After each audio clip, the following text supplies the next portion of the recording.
Most traffic is going to be 274, now parked on stand 207. Info down to frequency, have a wonderful day.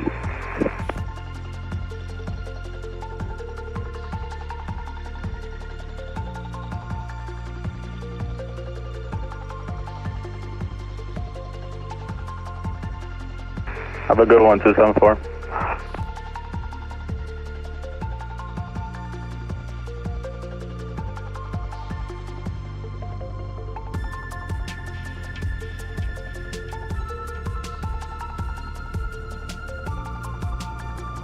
Oslo traffic, Papa 4601, vacating 19er left onto Bravo 5.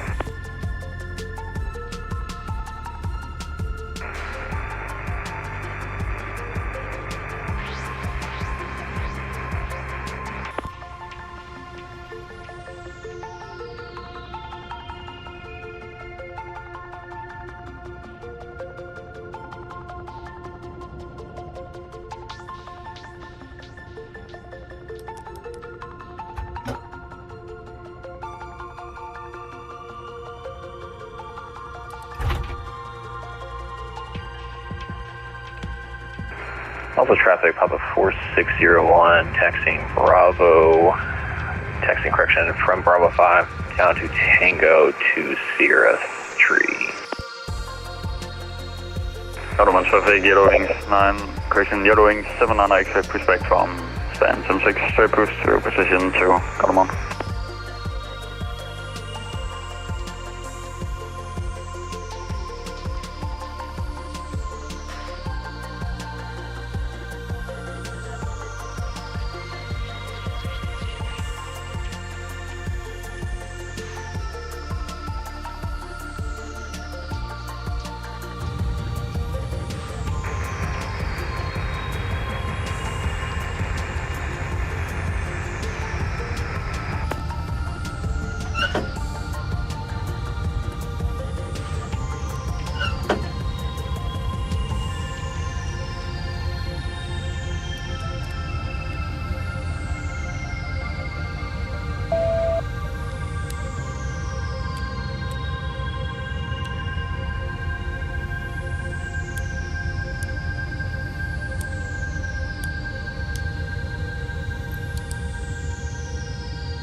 Oslo traffic slash ground, Papa 4601, is taxied and parked. Have a great night, day.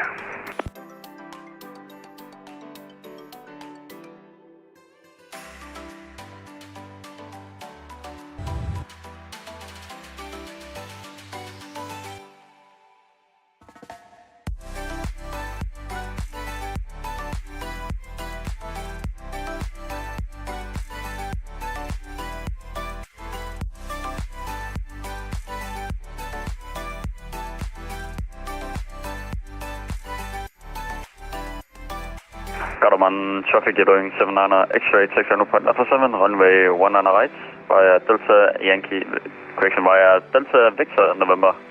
Got them on.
very good afternoon to you all. My name's Cameron, and on behalf of the entire crew, a very warm welcome on board this British Airways flight. To help us depart as soon as possible, please place your larger hand baggage securely into the overhead lockers.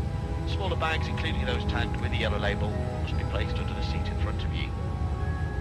If you're sitting in a front row seat or an emergency exit row, the floor area around your seat must be completely clear for takeoff. Once your hand baggage is safely stowed, please make yourself comfortable and keep the aisle clear for all remaining customers to join us on board. As a reminder, smoking, including the use of e-cigarettes, vaping and other smoking devices is not permitted at any time whilst on board. This includes the toilets, which are fitted with smoke detectors. Once again, thank you and a very warm welcome on board this British Airways flight.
Got 'em on traffic, Yellowwing 79 X-ray, landing off and take off on runway 19 right on the Viva 610 departure. Got 'em on.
afternoon to you all. My name's Cameron, and on behalf of the entire crew, very warm welcome on board this British Airways flight. To help us depart as soon as possible, please place your larger hand baggage securely into the overhead lockers. Smaller bags, including those tagged with the yellow label, must be placed under the seat in front of you. If you're sitting in a front row seat or an emergency exit,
Hi Stephanie, can you hear me?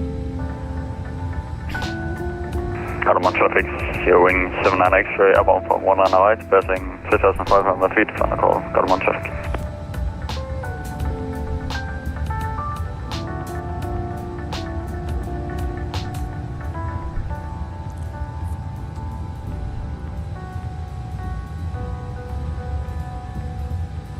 I wish you, let me know if you can hear me. cabin crew, boarding complete.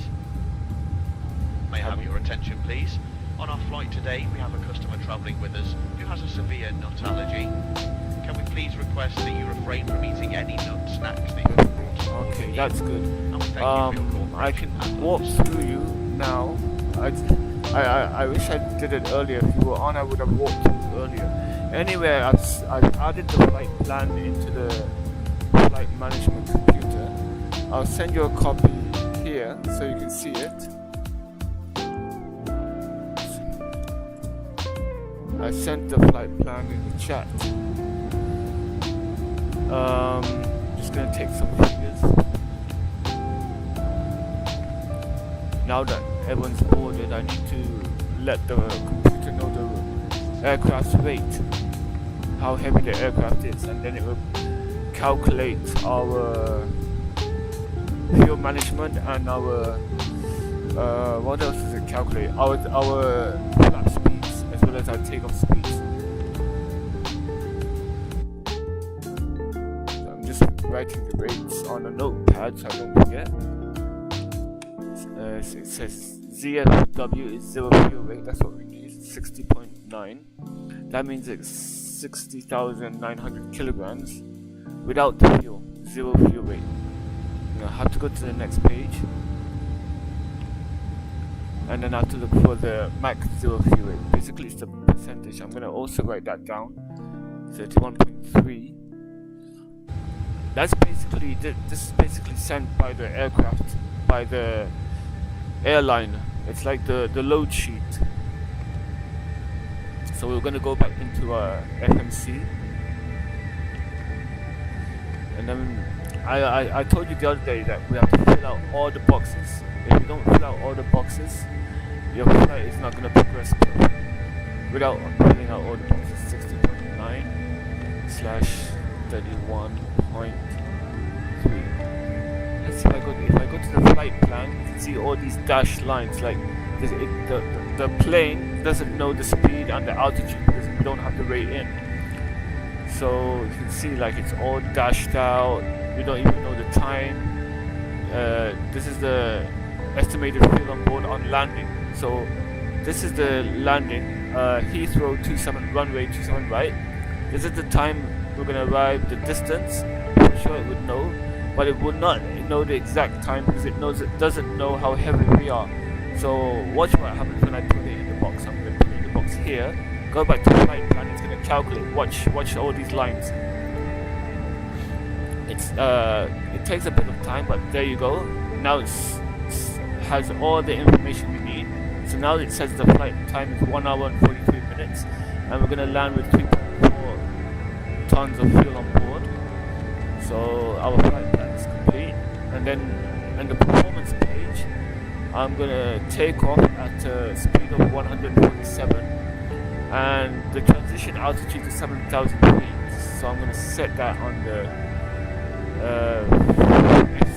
flight control unit.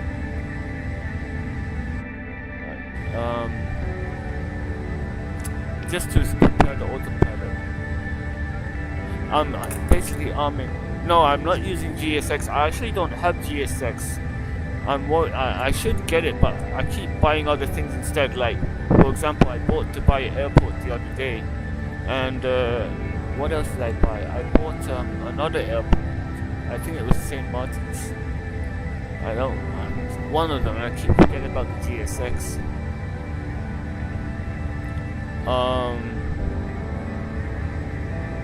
Well, right now we're actually fully ready for departure. Let me just switch this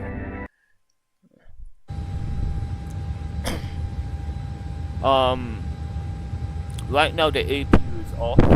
We're getting power from the GPU, which is this. You can show it here.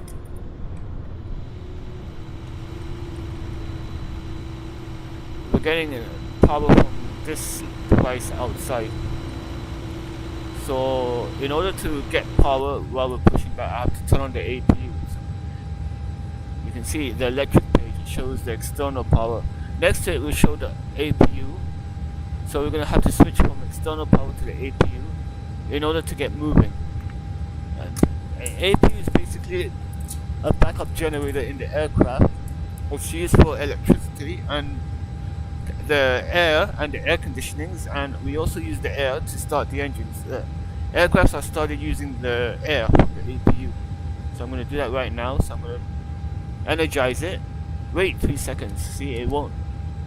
And then after 3 seconds, you press the start button, and then it will show a window here showing the APU speed. Yeah, I want to get GSX, but I just keep purchasing at the airport.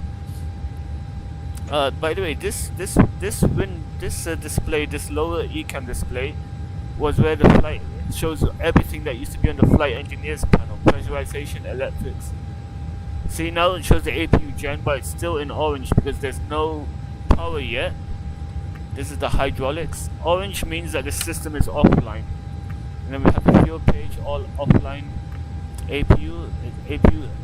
This needs to reach 100% in order to start getting power and air. So the bleed system is the air. So the APU is here, and this is what gives the air conditioning as well as the pressurization page, landing gear, flight controls, so ailerons, rudders, elevators, basically. Okay, so the APU is available. It shows it right here, APU available, and it also shows it on top in green, available. So I'm going to switch off the external power. Once I switch off the external power, it's going to automatically go to the APU, which happens right now. And then when I turn on the bleed, you're going to hear the air rushing.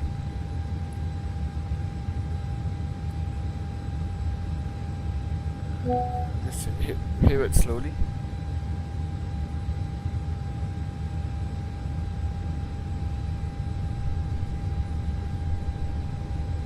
Slowly the air is increasing because now we have air in the aircraft.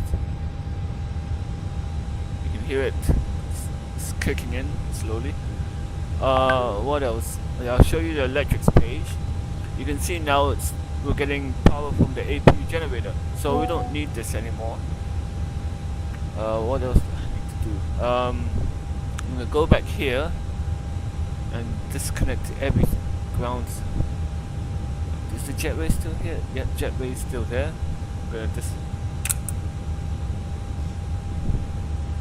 and then we're gonna disconnect the APU. So Now it's not working anymore. Even if I press it, there's no external power, and I can confirm it here. It's not there anymore, and I'll show you outside. Gone.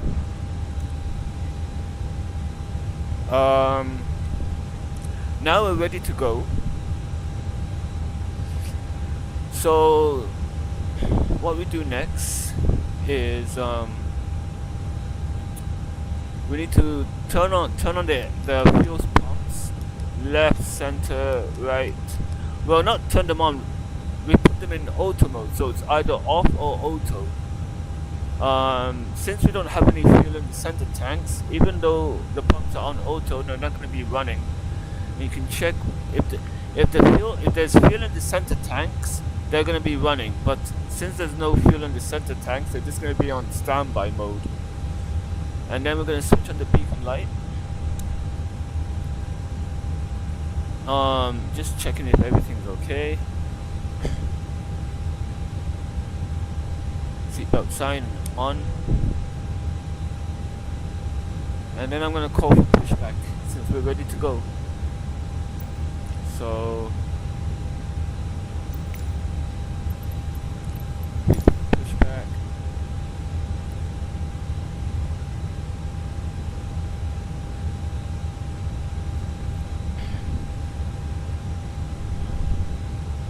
Our takeoff runway today would be Common traffic scan and avian 841, lining up taking off runway 19 on the right via Alpha 6. Cockpit to ground. This is ground. Stand by.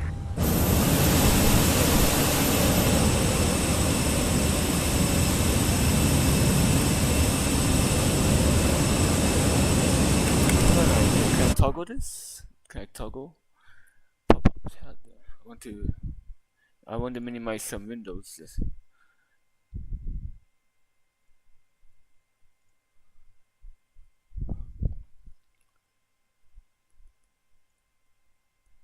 What is this?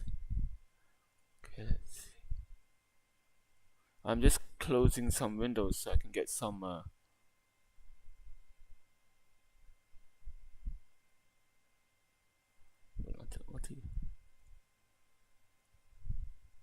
it's gonna be a bit of a long time. Now we're ready to start. Please release parking brake.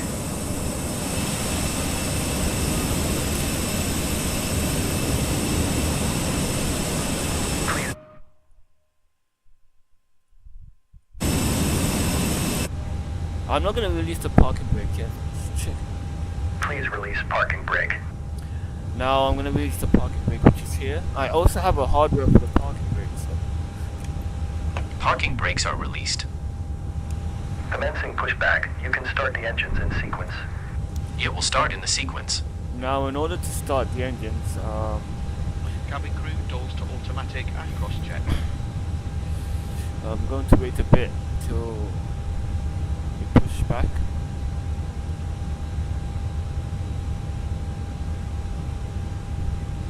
Alright, so we're gonna put this ignition start selector switch to ignition start, right like that, and it will activate. It will turn on the engine computers, or what's the other one for it?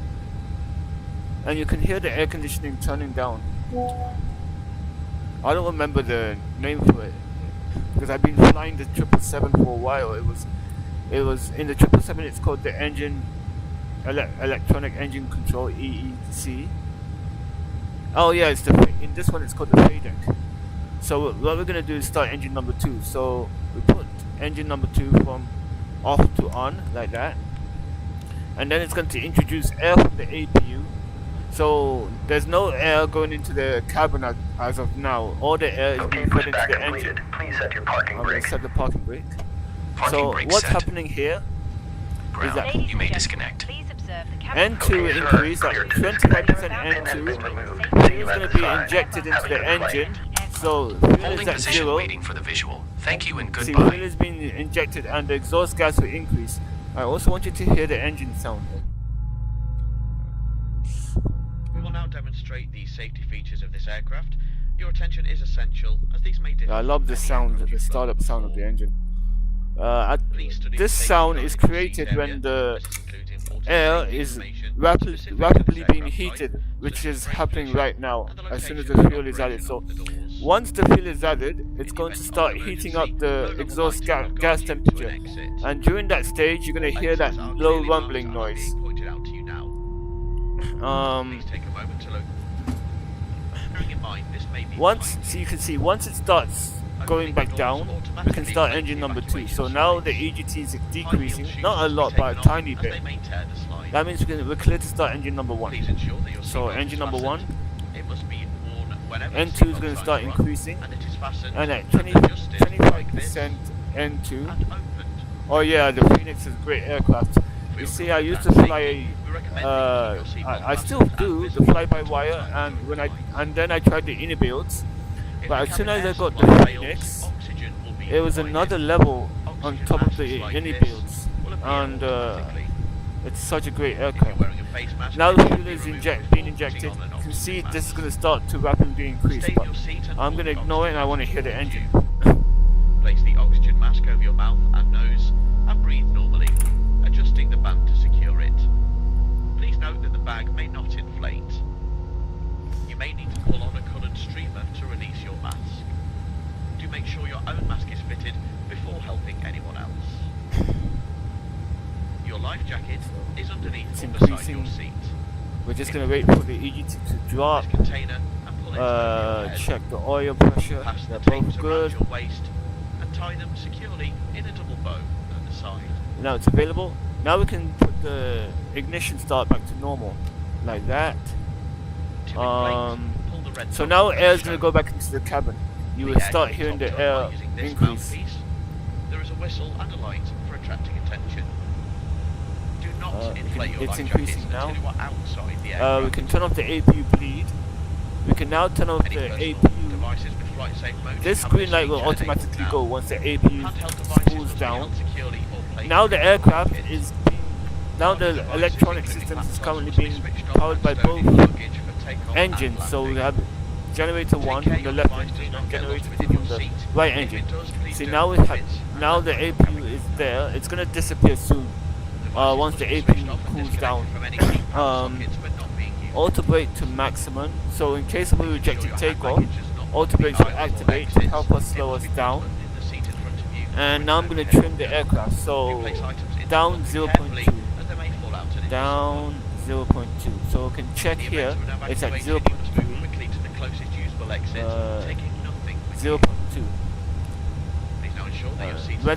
Weather radar on, TCAS to TARA, rudder trim, and flaps 1, and speed brakes to arm.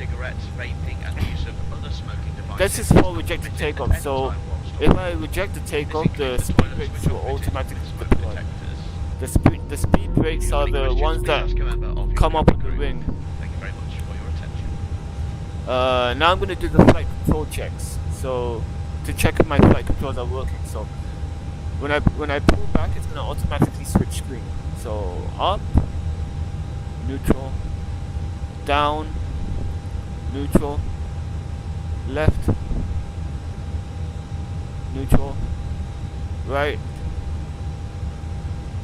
neutral. First get the 777 and then get the Phoenix. They're both good. Now the rudders, left, neutral, right, neutral. Now everything's okay.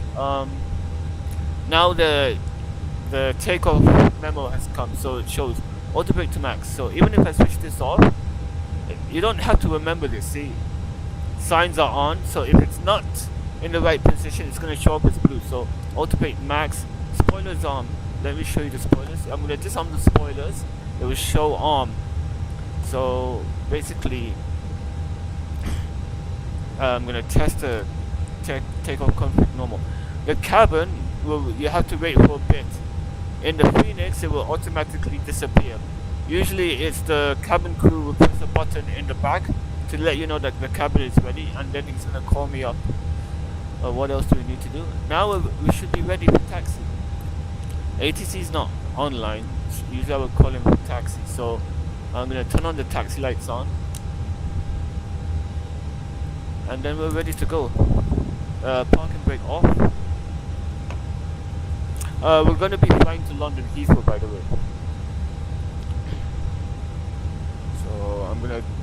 What taxiway am I on right now? I believe I'm on. Is it Quebec Orange? Then I have to take a left onto Sierra, then turn onto Victor, and then Papa. Also, it's quite a bit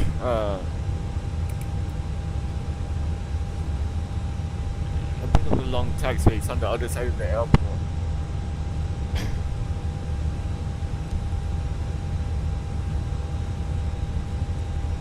By the way, what do you have any questions?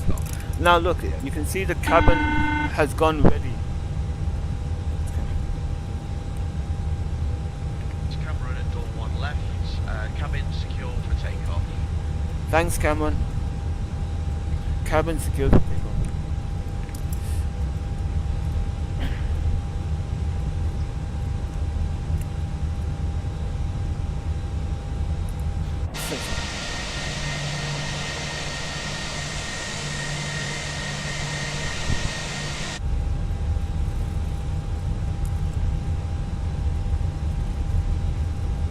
I'm sure you miss flying.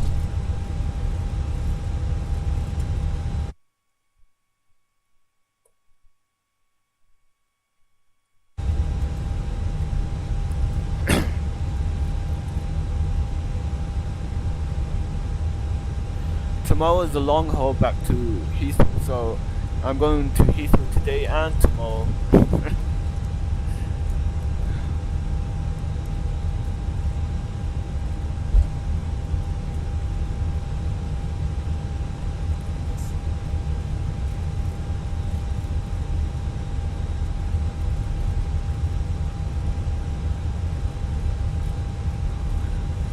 I don't know which one is easier to fly. I mean, in terms of the systems, like the Boeing 777. It's also easy to fly, but it's different. It's different to the Airbus. The systems Oslo traffic Scandinavian 8 Nano Charlie, radio check. Readability 5. Thank you, appreciate it. You're welcome and have a safe flight. You too, buddy. Thank you very much. Where are you right now? You're very close to Oslo traffic, runway mark 200, change my final, IDS 190. But if you learn to fly using the FMC, it's gonna make things much easier for you, because like the aircraft will tell you, the FMC will calculate your optimum speed. What else? When to descend. The speeds at each flight, waypoints, etc. Any step climbs available, and if you watch me descend, I will show you how it works as we progress through the flight.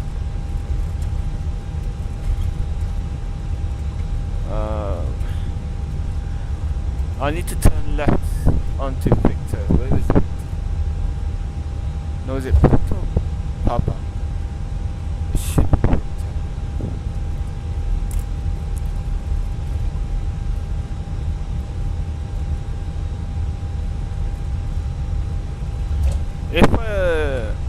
If it was in real life and you asked me to choose between the A340 and the 777, for me personally, I would love the 777, mainly because of the engines. The GE90 are one of my favorite engines. Very powerful engines, and I think they're also more fuel efficient than the A340. Honestly, where am I going?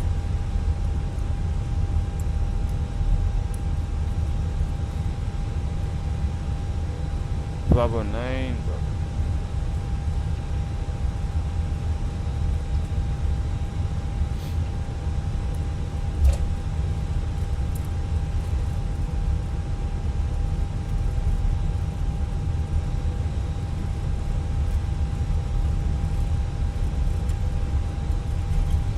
I wasn't paying attention to the taxi, but they were.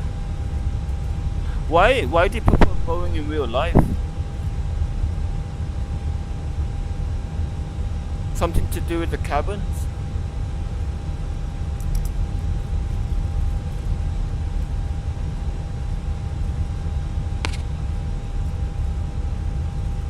You know, I know where I am. I'm in the de-icing area, so I have to make a U-turn because this is a dead end. I wasn't following the taxi's instructions properly, but this is the de-icing area where I am. I missed taxiway Victor.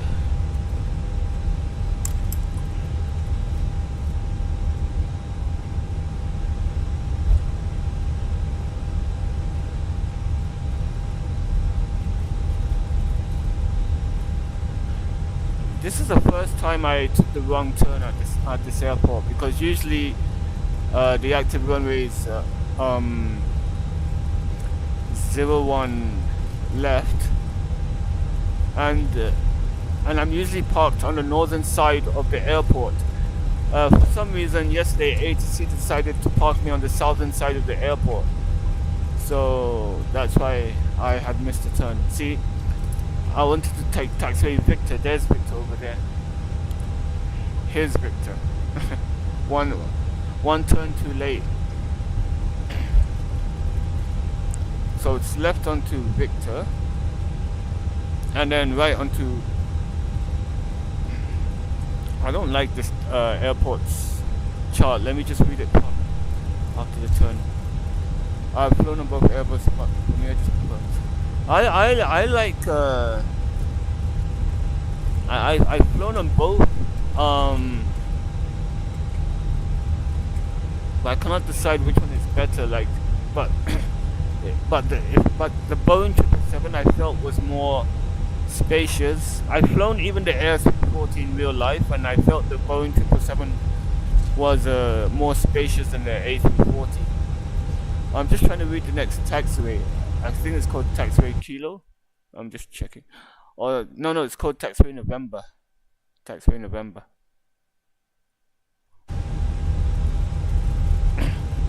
So at the end of taxiway Victor, it's right until November.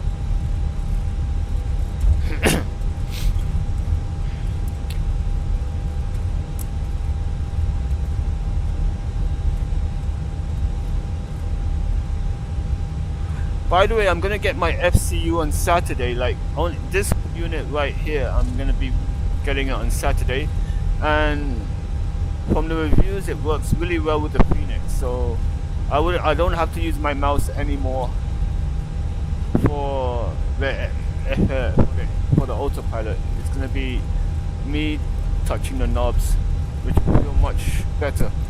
Because sometimes I have trouble using the mouse to turn the knobs. It's a bit irritating.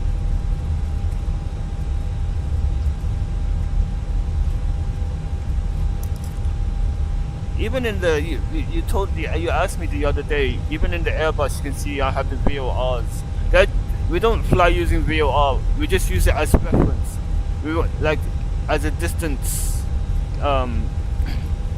measurement, like as a distance from a certain beacon.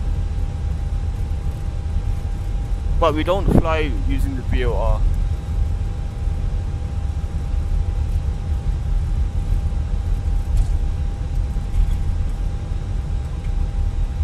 Oh, there's taxiway in November, so left onto November. Sorry, right onto November.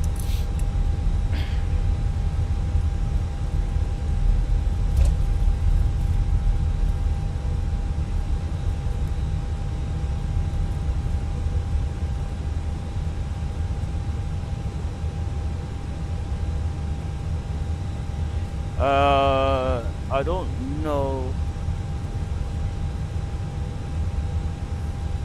how long I'm going to be flying for. I mean, tomorrow I'm going to be doing the long haul, and I know that on the weekends my friend's wife is going out of town again, so I'm going to be mostly at his house after the office.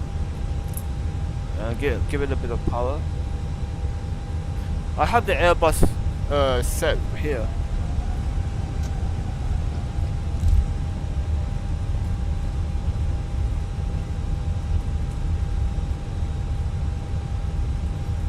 I don't know if you know this, but on the Airbus, there we have like certain detents. So we have the climb detent, we have the flex detent, and then the takeoff detent.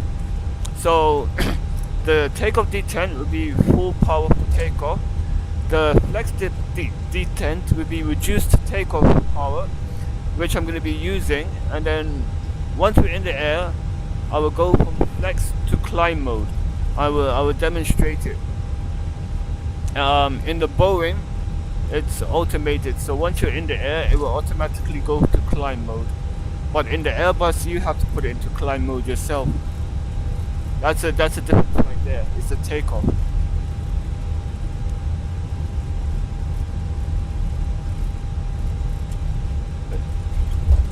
Wait, what did you miss?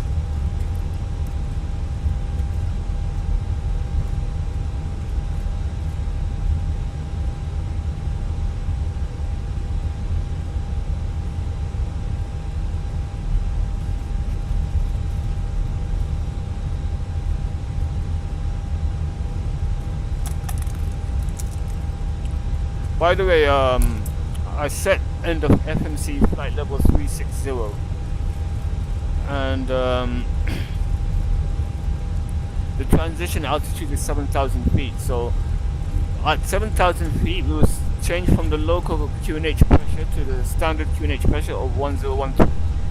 In Heathrow, I believe the local QNH is 1017, but at the moment in Oslo, the QNH is 1013. Also the standard pressure, but I will still set standard here. You can pull it here and it will go to standard. But once you hit 7,000 feet, this is going to start flashing to let you know that you have to switch to standard. About the indents. Oh, okay. Wait a minute. Someone's playing with his microphone. So you have the climb. It's stuck there. Then there's another one here, and I won't do it now because you can hear the engine is pulling up, but I'll show you what happens. Let me just reset the modes right now, because I don't want, this shouldn't be showing it. So in order to reset, you just turn off the flight directors and cycle them back on again, and now it's reset. Let me just check my charts. Yep, I'm going the right way.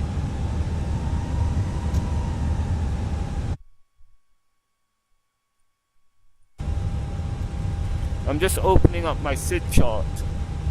I'm going to be doing the SIDs. I sent the routing in you, so it's a SID. I can't see it in the chat. Lulu.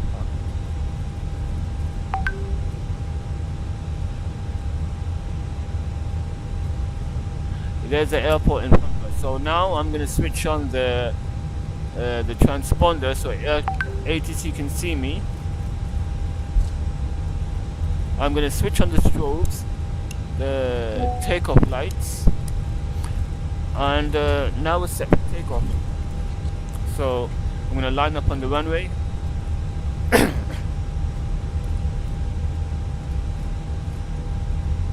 Oh, only the Airbus has the detents.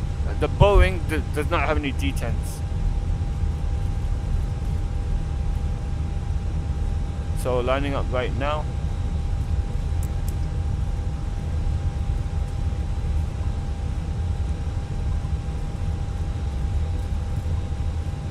So first thing we do is we're going to set 50% first, like that. And then we're going to make sure that the engines spool up, and once they're stable at 50%, I'm going to turn on the clock, and then I'm going to set flex like this, and then we go. I push forwards on the side stick to keep the nose of the aircraft down until we hit 100 knots. So once I hit 100 knots, I release the side stick. 100 knots, And then there's V1, and then the circle is rotate. You can't see it because it's covered by the triangle, but there's a blue circle. Now we will rotate. So I rotate 10 degrees nose up. Now we have positive rate. I will put the gear up. Beautiful scenery, Norway. And then I'm gonna what? Now I will just follow the flight director. I'm gonna just increase this. If ATC was online, he would tell me when to climb. So right now, I'm gonna turn following the flight director. Like that. I'm basically following this flight path.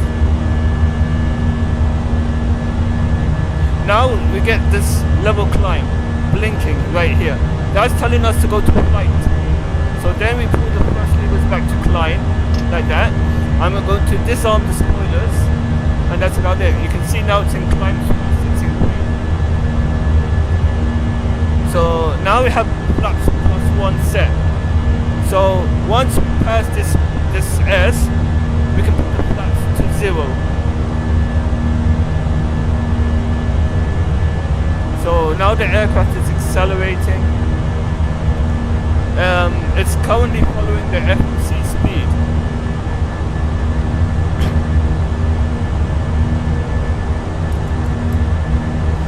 Take a screenshot. So now we're going to pass the slat speed. We put flaps to 0. So flaps 0.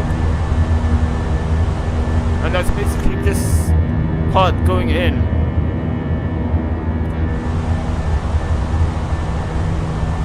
If you want, you can turn on the autopilot anytime you like, but for me, I like to hand fly the aircraft for a bit and then turn on the autopilot. But the autopilot is already set up and armed. It's just not active at the moment. Good afternoon to you all. It's the flight manager. Today, very special welcome to those of you returning for executive below. I like to go to this page here and just for the information, I like to put the routing page, and on the other side, the progress page.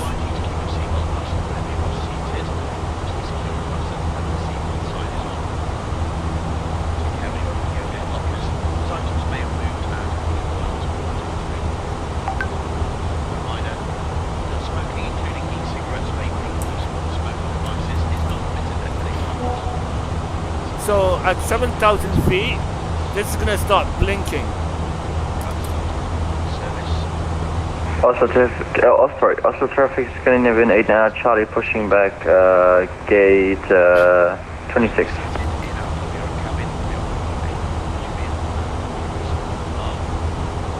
So now it started blinking. So when I pull this, it's gonna go to standard, and it will become solid. I'm gonna do it from the side here. Now we're in standard QNH.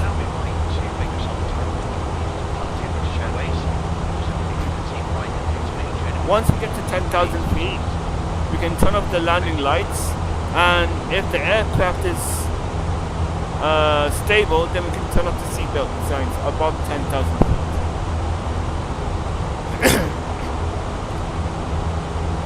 I like the scenery at Norway.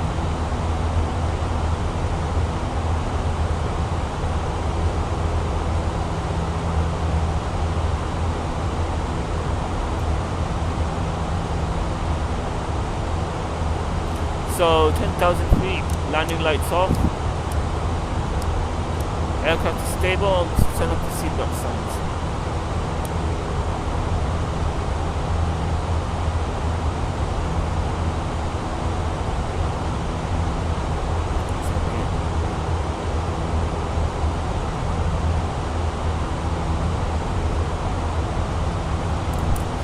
So now I'm going to turn the aircraft left. It's easy. This the basic thing to do is just follow this green cross. Once you're center, you're just on the right track. So now I'm gonna connect the autopilot. I'm gonna use the autopilot 1 because it's on my side. If the first officer was flying, he'll use the autopilot 2. And I'm gonna increase the altitude even more. If you want, I can set the cruising altitude. I'm just gonna go step by step.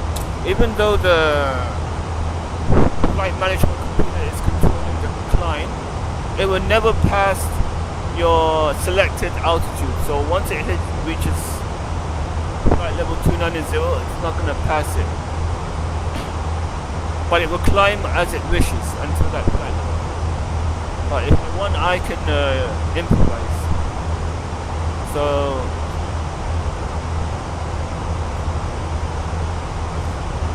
when you see these circles, like the speeder circle, dash line circle, dash line circle, dash line circle, it means the FMC is controlling it.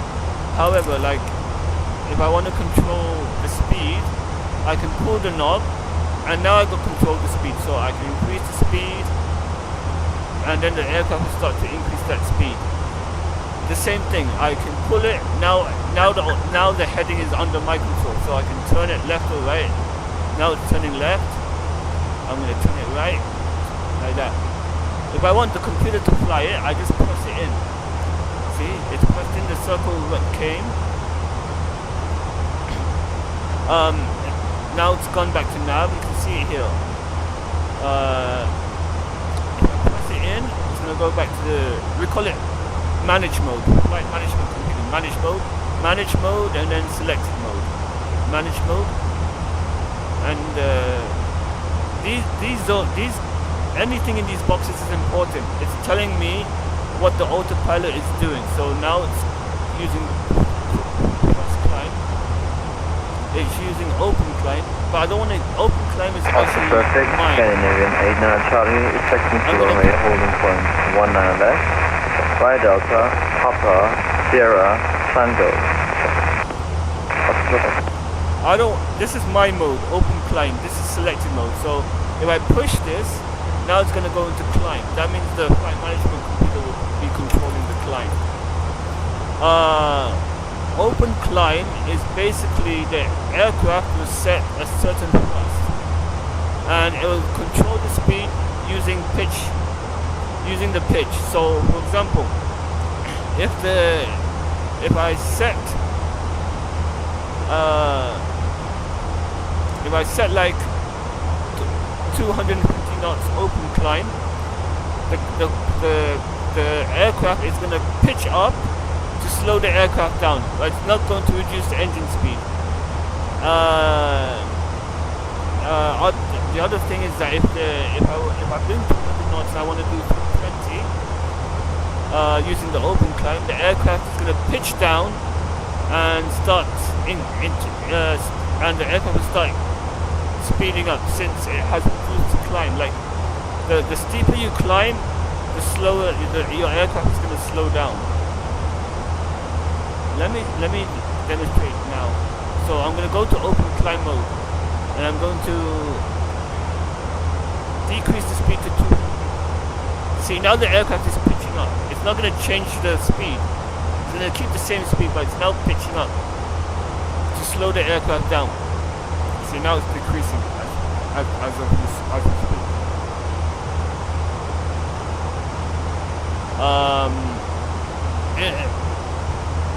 If you use open descent is the opposite. So I'm going to go back to the manage mode, and look what happens. Now it's going to pitch down. It's not going to change the engine speed. It's just using the same engine speed. It's just using the pitch to control the speed. So if you want to slow the aircraft down, you pitch it up. If you want to make the aircraft go faster, you pitch it down. So now it's pitched down, and now it's going to speed up. For descent, it's the opposite. So what happens during the descent is that the plane will go to idle.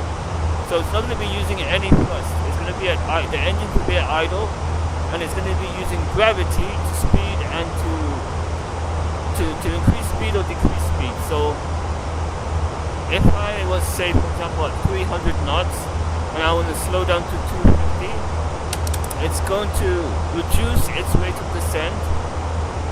It's going to pitch up, not pitch up to climb, but pitch it up at the right angle so the speed reduces. If I want to increase the speed during descent, the aircraft will pitch down more than it should to increase its descent. And usually, if the air traffic control are online, I have to manage the speed and the pitch according to the air traffic control's intentions. Like maybe I'm descending and I have a very low my descent path is lower than me, then I'm going to slow down the aircraft to give me energy, and then once air traffic control asks me to descend, I can use all that energy and make the aircraft pitch down very, very fast and catch up with our descent path. I can show you that later. I can give you an example later when I get there. So we're climbing to our cruising altitude. I'm not open climbing. I'm gonna put it back into climb. Basically, climb is letting the flight management computer take control of the climb, managing the climb.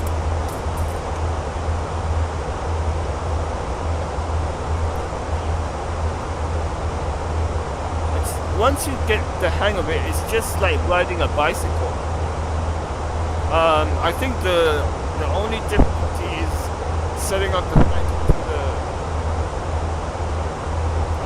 Yes, setting up the flight computer is the only difficulty. By the way, this is the end of our start. This was the last one. In the start, then we will turn and head towards Heathrow.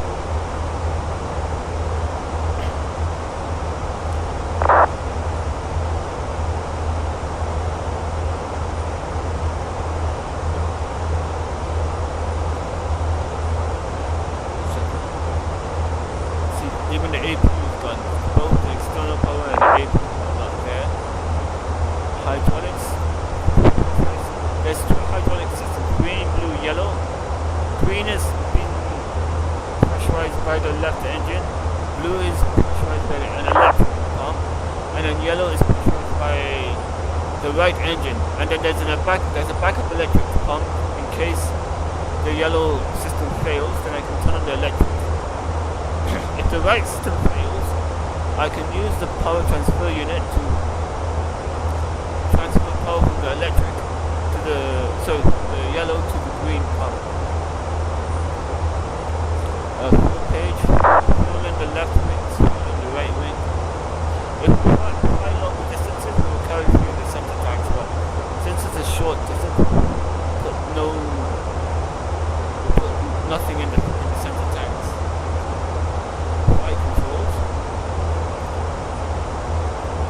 The landing gears, like the pressure, the temperatures, the doors, air conditioners. So now the cockpit is 25 degrees, the forward cabin is 24 degrees, and the aft is 25 degrees. All the air is coming from the lead system, which is coming from the engines. Before the AP was there, that was to start the engines. Now the pressurization and the air conditioning is controlled by the left and right engines. We got the secondary engine indicators. Also, the secondary engine indicators will also be found on the flight engineering panel.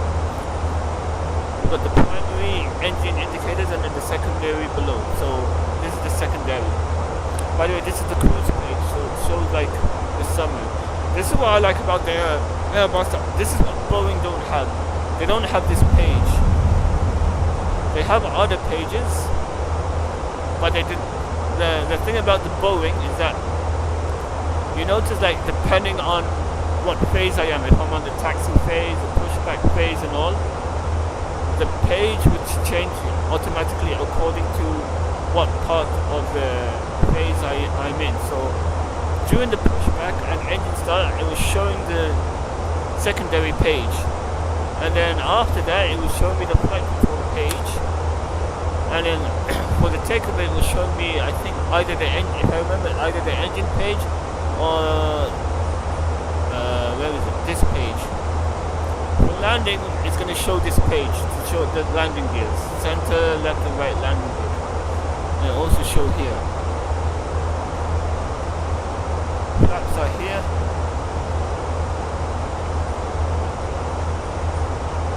And now we just this is the last point of our start. Now we're gonna go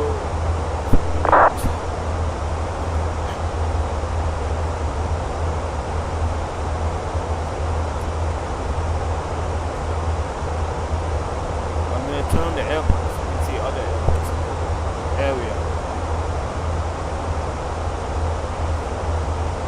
Oh, and last thing, this is the top of climb. This is when we're going to reach flight level 460 at this point. So when this yellow aircraft reaches here, that's when we will reach the top of climb. So from here to the top of the descent is the cruise phase of the flight.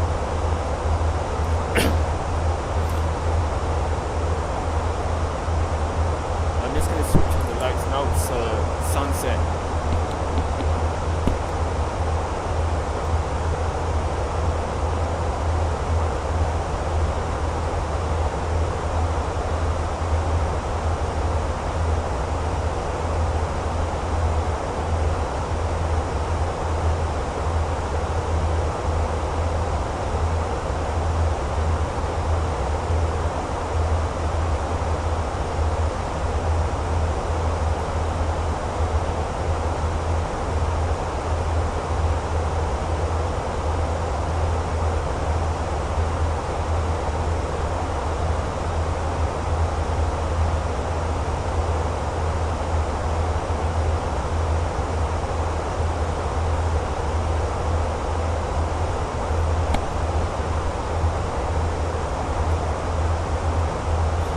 I'm back. I don't know if you're still here or you might have dozed off again to sleep because I know you're not feeling well.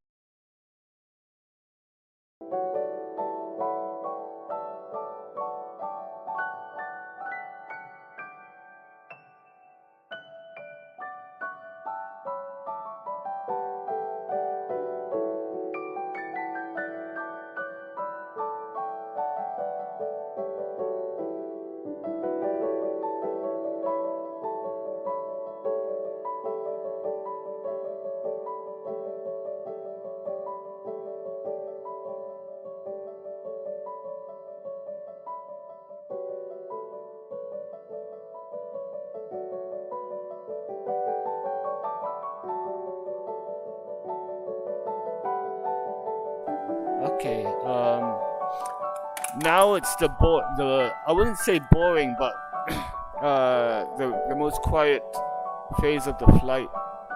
Let me just minimize this.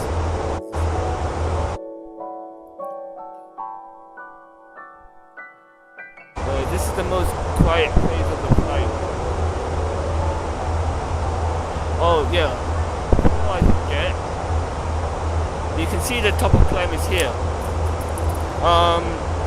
Another way to check the top of climb, sorry, not to check, like if you go to the flight management computer, it will show TC and it will show that I'm going to reach at 3:11 Zulu time, UTC time, which is in about 4 minutes from now. Sorry, not 4 minutes, 3 minutes from now. Almost 2 minutes.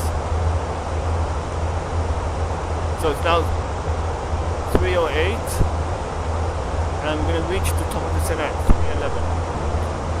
2 minutes from now. And both the Boeing's FMC and the Airbus's FMC are different from each other.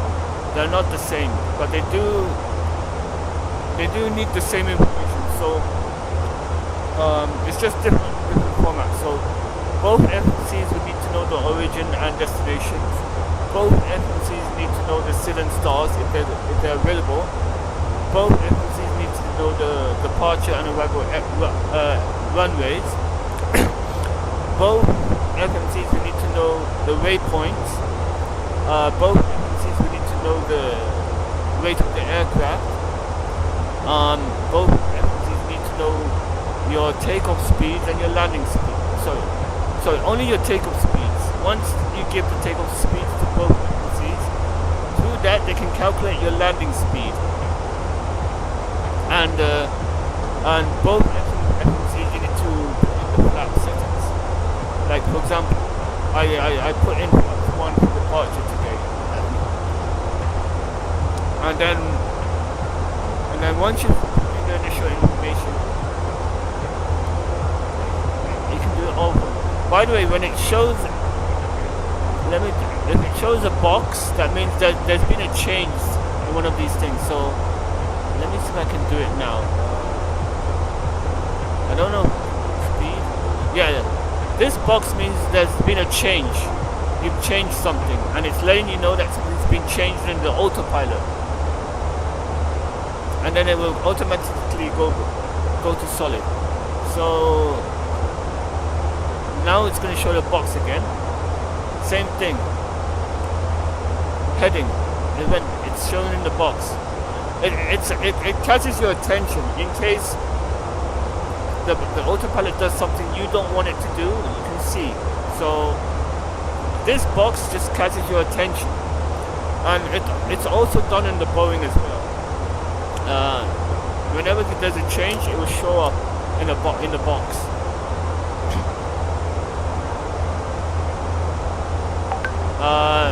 I'm going to tell you what time we're going to land. We're going to be landing at 4:39 Zulu time. That's basically 6:39 your time. Is it 6:39? No. For me, it would be 7:39. So yeah, it should be 6:39 your time. So in about one and a half hours time. But the thing is, we're gonna start descending earlier than that. I stutter, don't I? But the thing is, once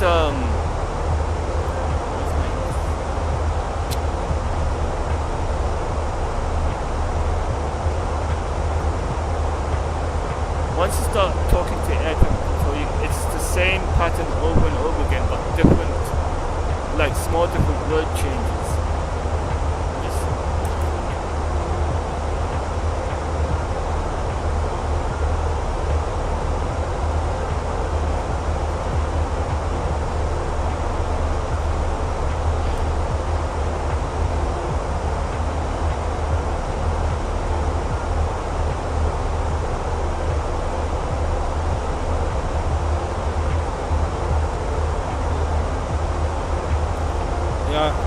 I stutter, but like I said, with air traffic control, when you talk to them, the only difference would be like the airport differences, the call sign would be different.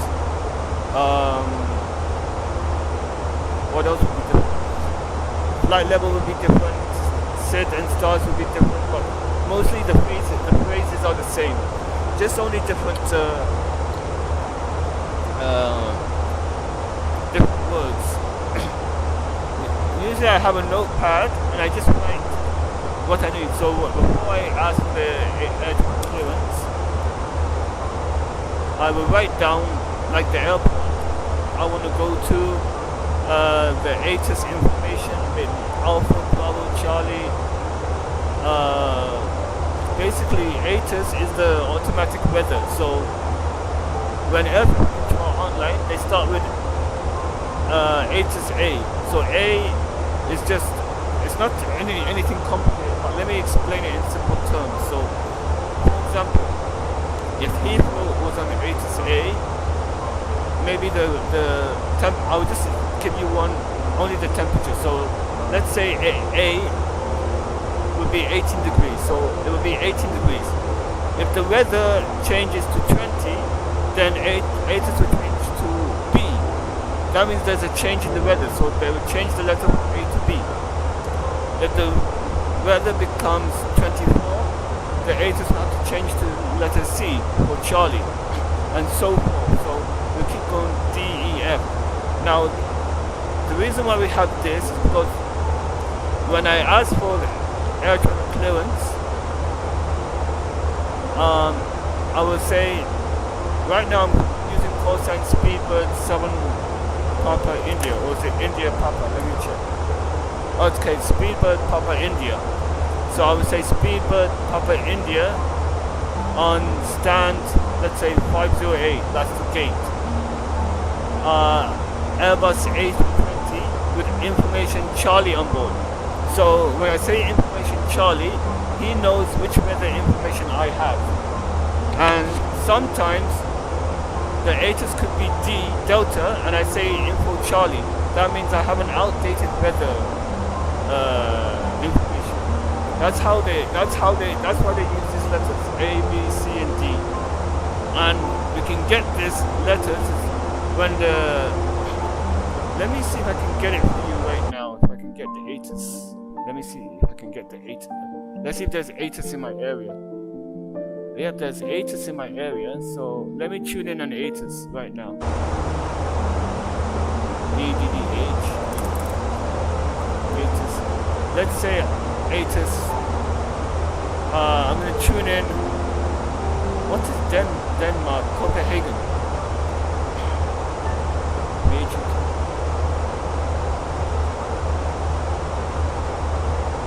Tune in there. Departure. I'm gonna tune into the departure. 122855. And what I do is I get out my notepad and I write all the information down. This is the Copenhagen.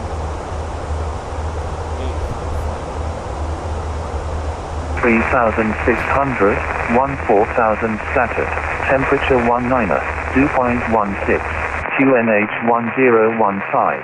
At first contact with apron control advise if unable to perform customized pushback. This was Copenhagen departure information Foxtrot.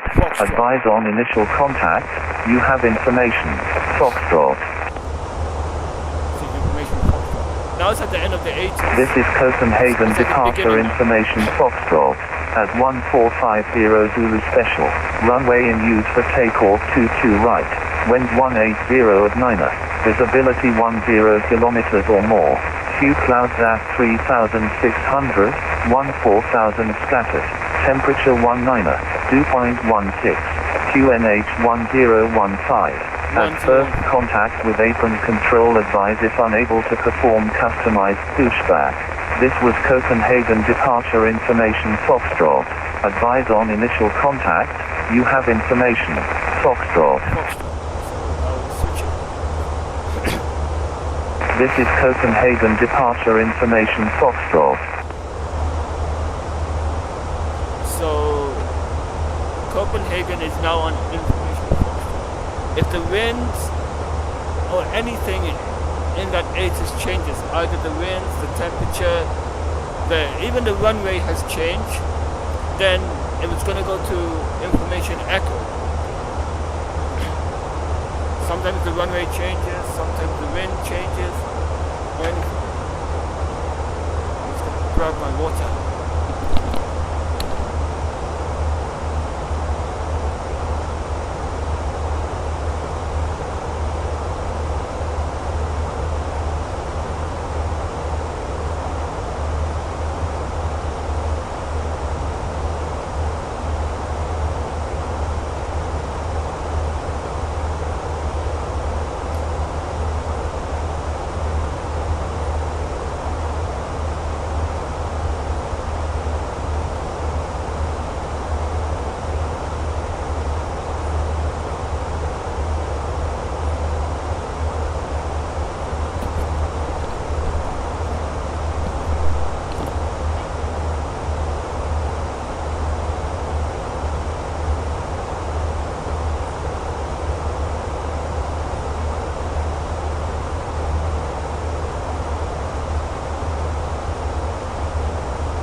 I'm surprised England are in the finals. I don't know if you're watching the finals. But I have a company message, so I'm gonna take a look. It's just information, but it's not really important. The most important information, the company message, was the rate. Without that, I won't be able to get the exact speeds and so forth.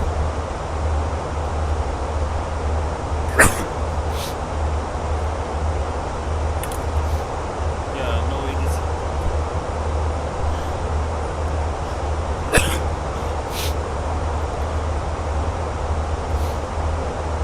Pilots don't do much during the cruise, they just have to monitor the systems and so forth. But I can show you the different systems. This is the secondary engine, so the EPR is the engine pressure ratio. So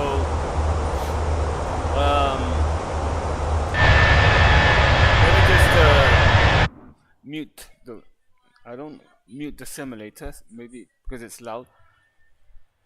I can still hear it, but you can't. Basically, the engine pressure ratio is, let's say it's, what is it?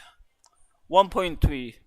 So let's say 1,000 kilograms of air is going into the engine, and what's coming out of the back is 1,300 tons of air is coming out the back. So 1,300 kilograms. So 1,000 is going inside. 1,300 will be blown outside. That's the engine pressure ratio.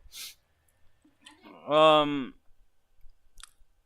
fuel flow. I will go edit my video in the bedroom because here too much noise. The fuel flow is how much fuel we're using per hour. So we're currently using 2,400 kilograms of fuel per hour. 1,200 here, another 1,200 here. So total is 2,400 per hour. Someday I believe the match. Yeah, England. Yeah, I can't believe it that England are in the finals. I was not expecting them to be in the finals. Honestly, they played terribly versus Slovakia, but they played better during Switzerland's match. But I missed last night's match. The EGT stands for exhaust gas temperature. This is the temperature coming out of the back of the engine. So it's 400 degrees on the left, 400 on the right, and they will change accordingly. N2. No. Let me go to the N1 first. N1 is the big fan that you see at the front of the engine, the rotating. So currently it's rotating at 81.6% on both sides. N2 is the fan that you don't see. It's like not a single fan. It's a bunch of compressor fans that are inside, which are running. They compress the air, which feed it into the combustion chamber, and adding the fuel, and then ignite it, and then expand it and push it out the back of the engine. Yeah, football might be coming home, because I keep singing they're coming home, so maybe it might go from they're coming home to it's coming home. Just a minute.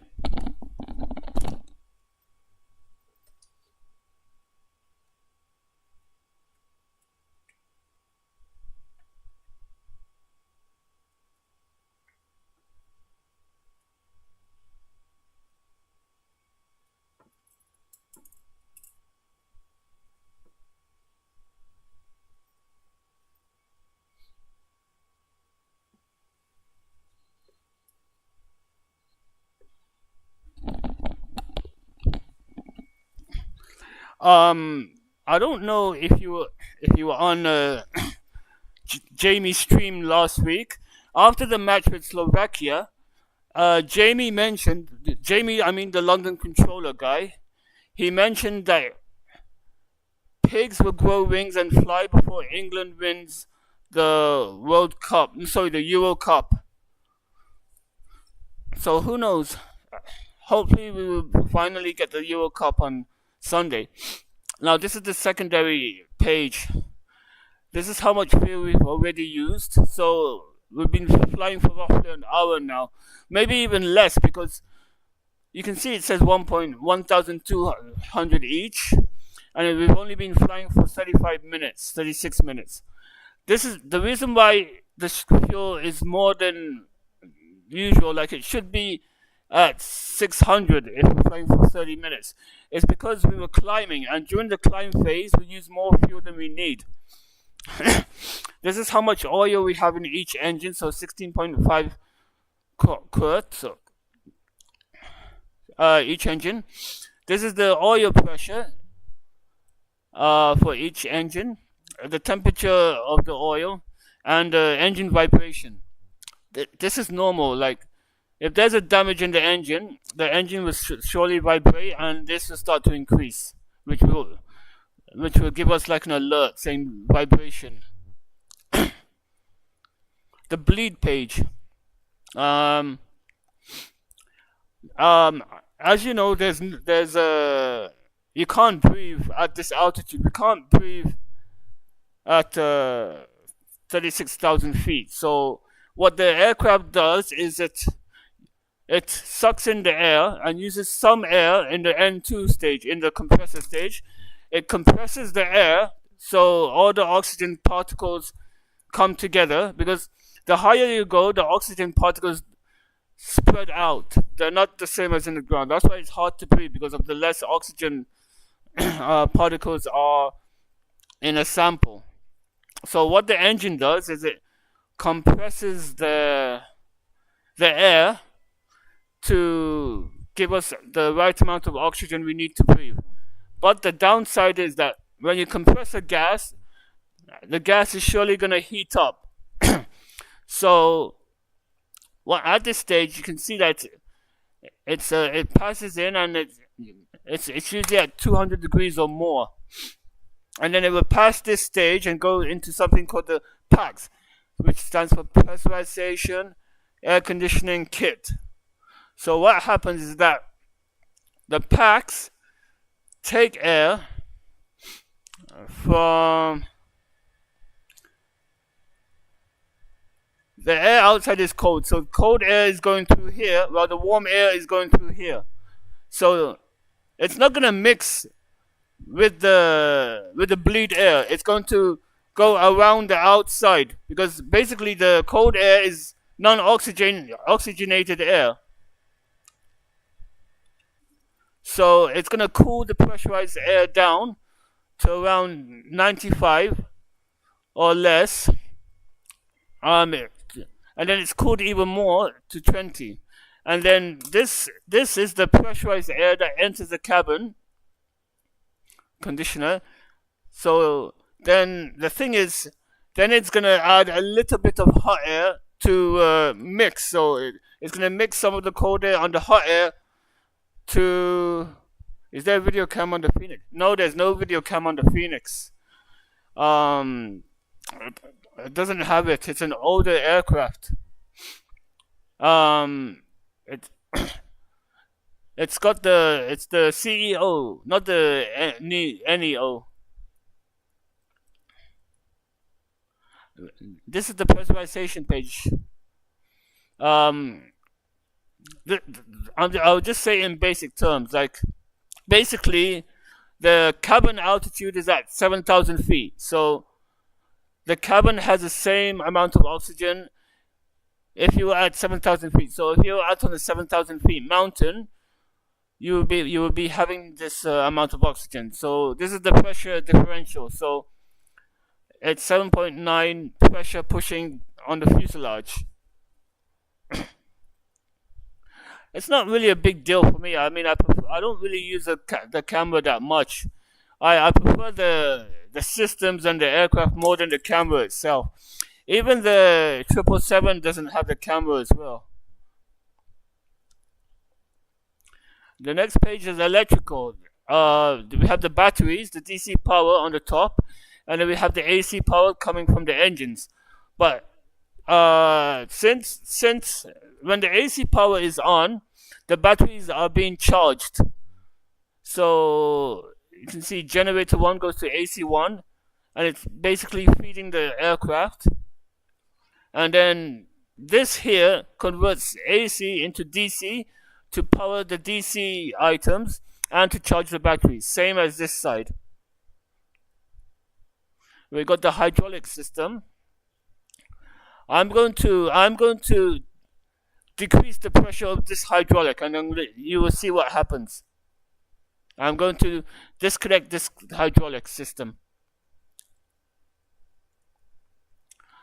So you can see it's decreasing, but then it's increased again because the yellow system is providing pressure to the right system, but it's not going to be at 3000. You can see it's less, but it's still providing. I'm going to turn off the PTU and you will see what happens. Now look what happens. Now we've lost the green system completely because I switched off the PTU stands for power transfer unit.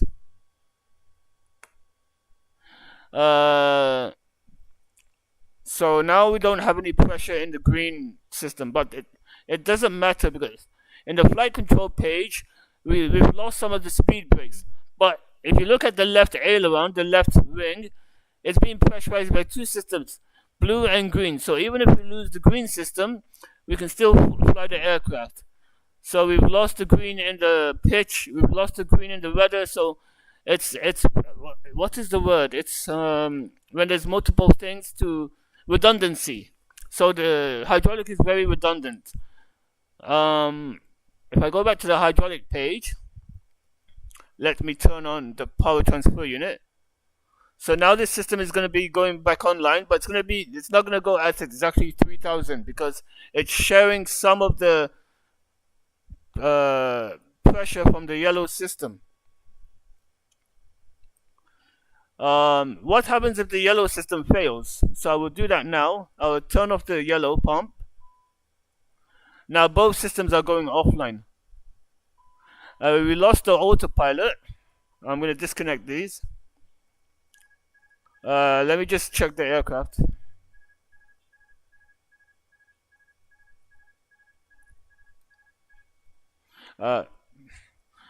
We've lost the autopilot, we've lost a lot of these systems, but then I can turn on the yellow electric pump.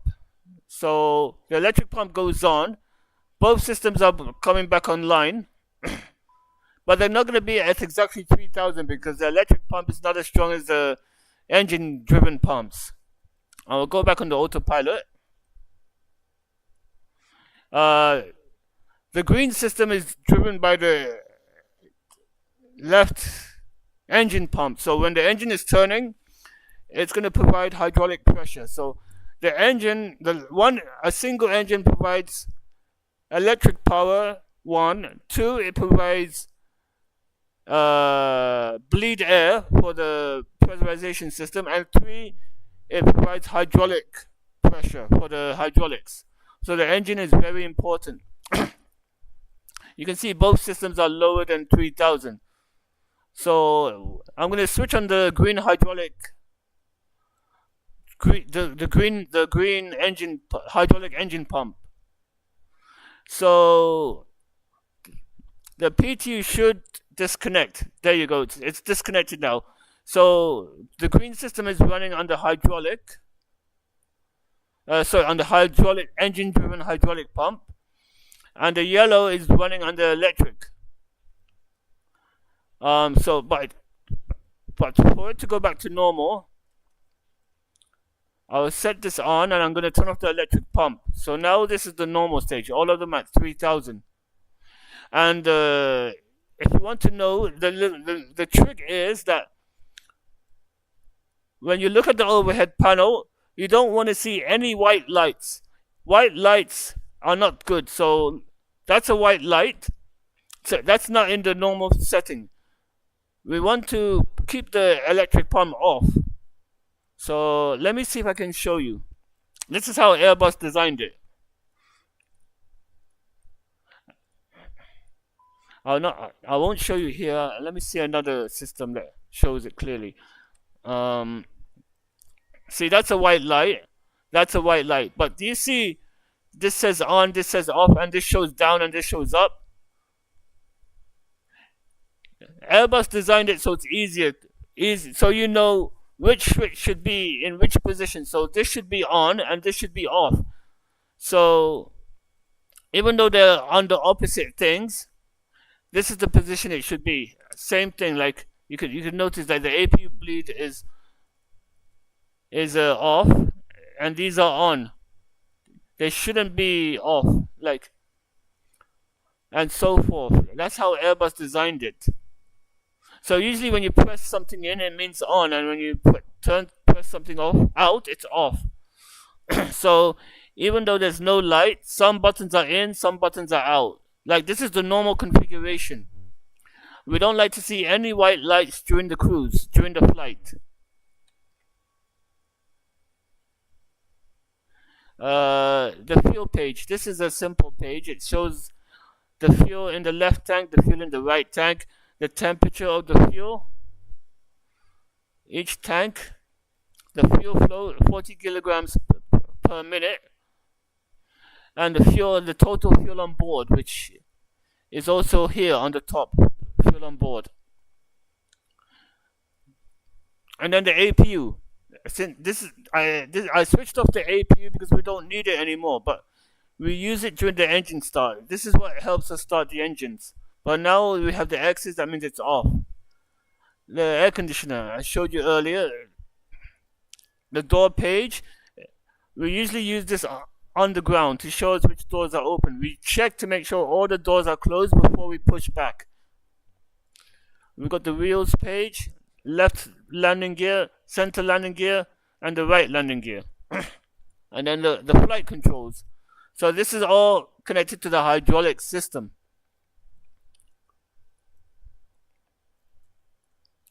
And then we can press all to check like all the systems. And then we got the system page, or the is it system or status? Status page. I keep confusing it with system page because if there's any issue with the system, it's going to show up here. Now it's showing normal. Let me see if I can demonstrate. Will it show up? Recall. No. There, here you go. Because I switched off these systems, it's showing on the status page that these systems are in up. Engine bleed 1 and pack 1. Let's go back to the bleed page.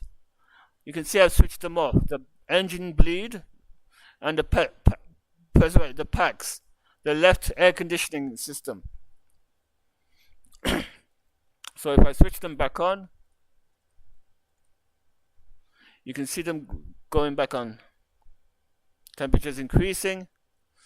And then once this increases, now this is going to start increasing once the air enters here. It won't happen instantly. It takes time. It has to heat up.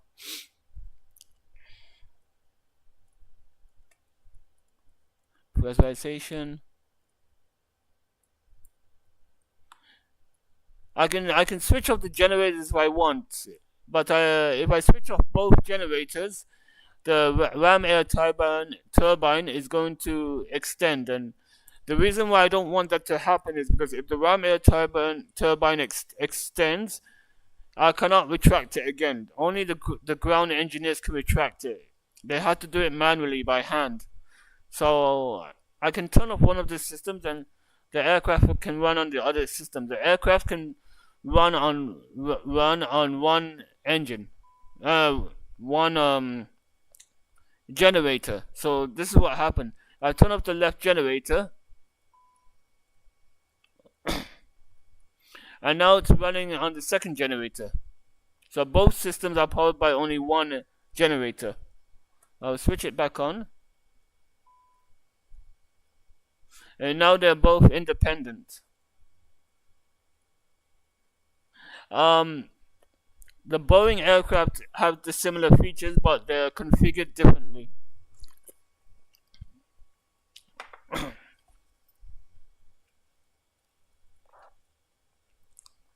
Oh, and if I want to go back to the cruise page, I can select the selected page and all the lights go out. So pressurization, if I want to go, I can select each page. If I want to go back to the normal page, I just select the page that I'm at and it will go back. See, make sure all the lights are out, it will go back to this page. I don't know if you know about this. We have TAT, SAT. I still can't figure out what the ISA is. I keep forgetting what the ISA means, but TAT stands for total air temperature. This is the temperature, minus 18. In order for me to explain that, I'm going to explain saturated air temperature. This is the air, this temperature, minus 46, is the air outside the aircraft. So we're flying in minus 45, 46 degrees airspace. Now the TAT is the minus 46 plus the friction it gets from the heat. So when the aircraft is on the ground, the TAT and the SAT will be the same. But since the aircraft is flying very fast, it's going to pick the temperature on the pitot tubes will pick up some heat from the friction. Therefore, this is increasing. So the reason why this is first is because the aircraft will pick up the TAT and then it's going to do some mathematical equations based on our position, based on our altitude, and give us the SAT. So the SAT is mathematically calculated based on the TAT, the positioning, and so forth. Here we have the radio panel. Since there's no air traffic control, we set 122.8. I should have set this earlier, but when there's no ATC, we usually set 2000 for the squawk. Do you know what the squawk code is for?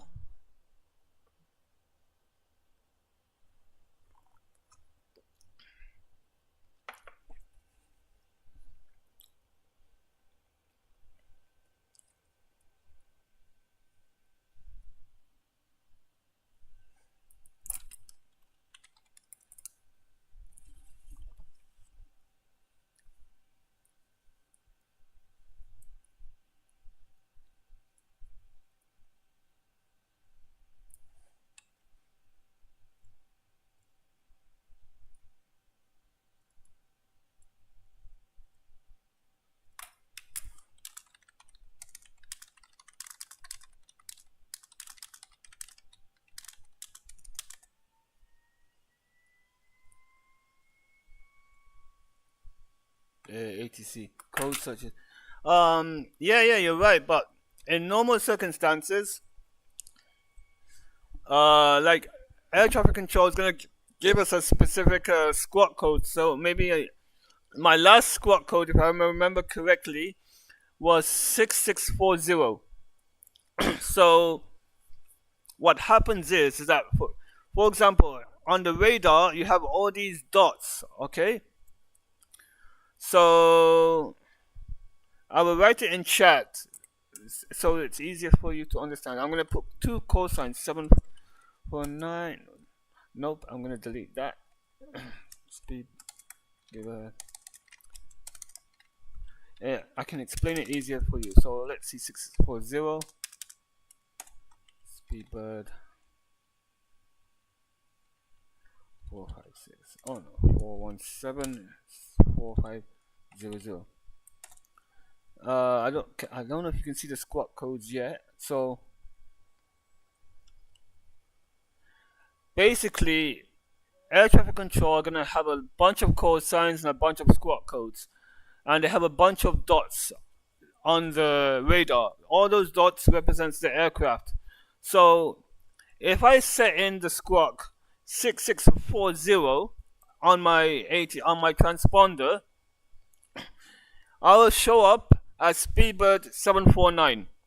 But if I set squawk 4500, I'm going to show up in the radar as Speedbird 417. That's what the squawk code is used for. That's how they see the call sign, using the squawk codes. I don't know if that's clear or not.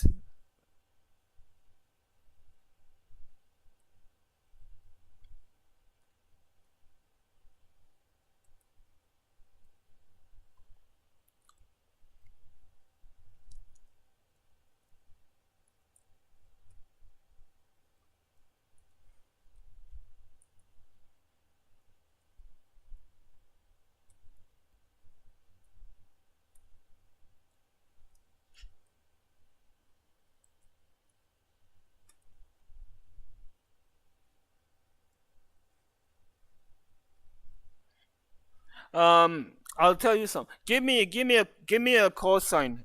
Type down a call sign.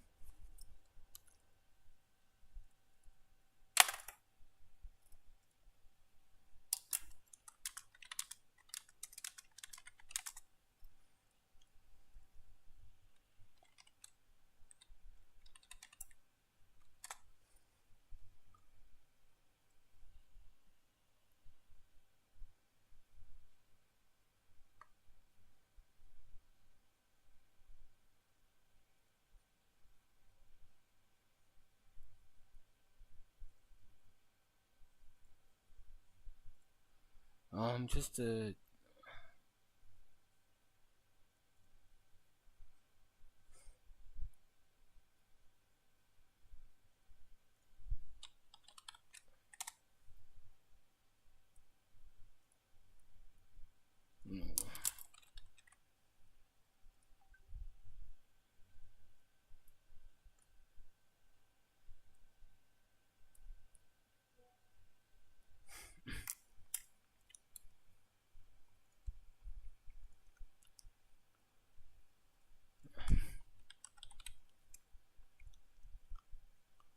my hands up.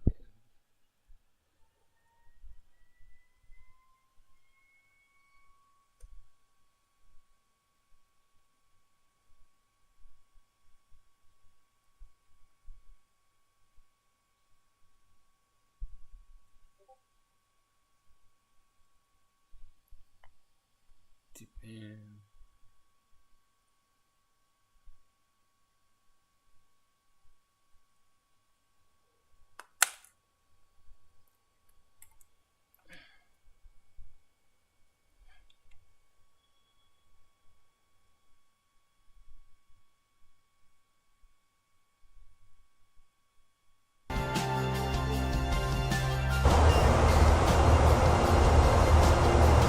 I'll show you the. I'm gonna start the sending.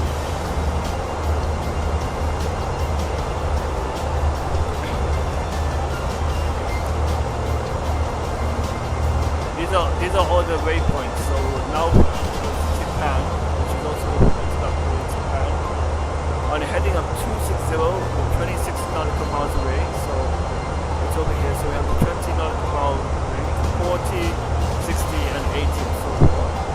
I'm going to arrive there at 3:51 UTC time. Currently it's 48 minutes away from the waypoint. Next waypoint is Heathrow, then Mardi, Bingo,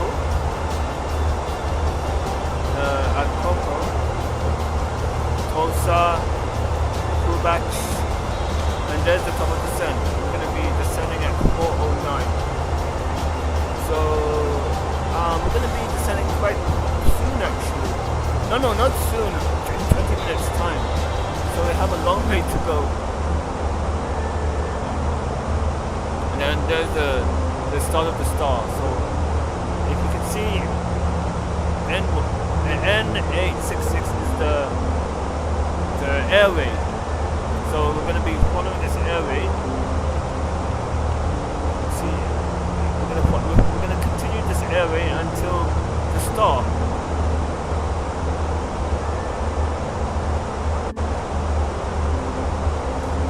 Let me see the flight plan. Yep, bar. We're going to book out the Army.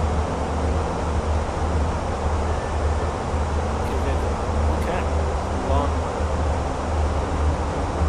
So from Japan, as you see on the routes I sent, it was Japan N866 to Phuket.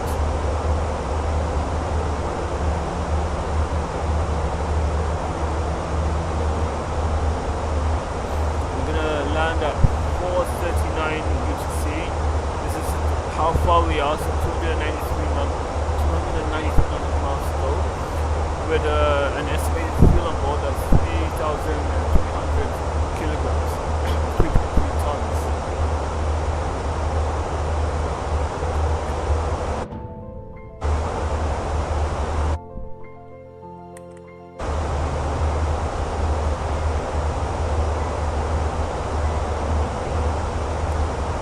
I'll just be right back. I just want to check something.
I'm back in the voice.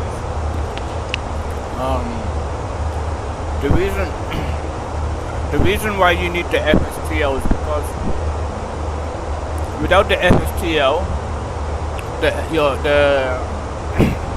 flight simulator won't be able to see the other aircraft. So for example,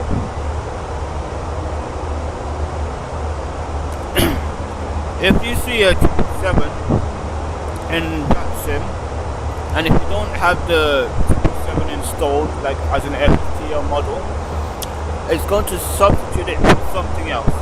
So it could substitute it for another airliner equivalent or even a Cessna. So the flight simulator will substitute to whatever aircraft you have.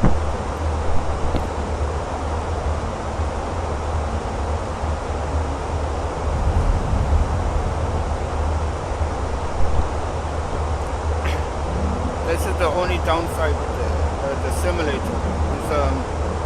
It will not show any aircraft you don't have installed. So it will only show only the aircraft that is installed in your community folder. So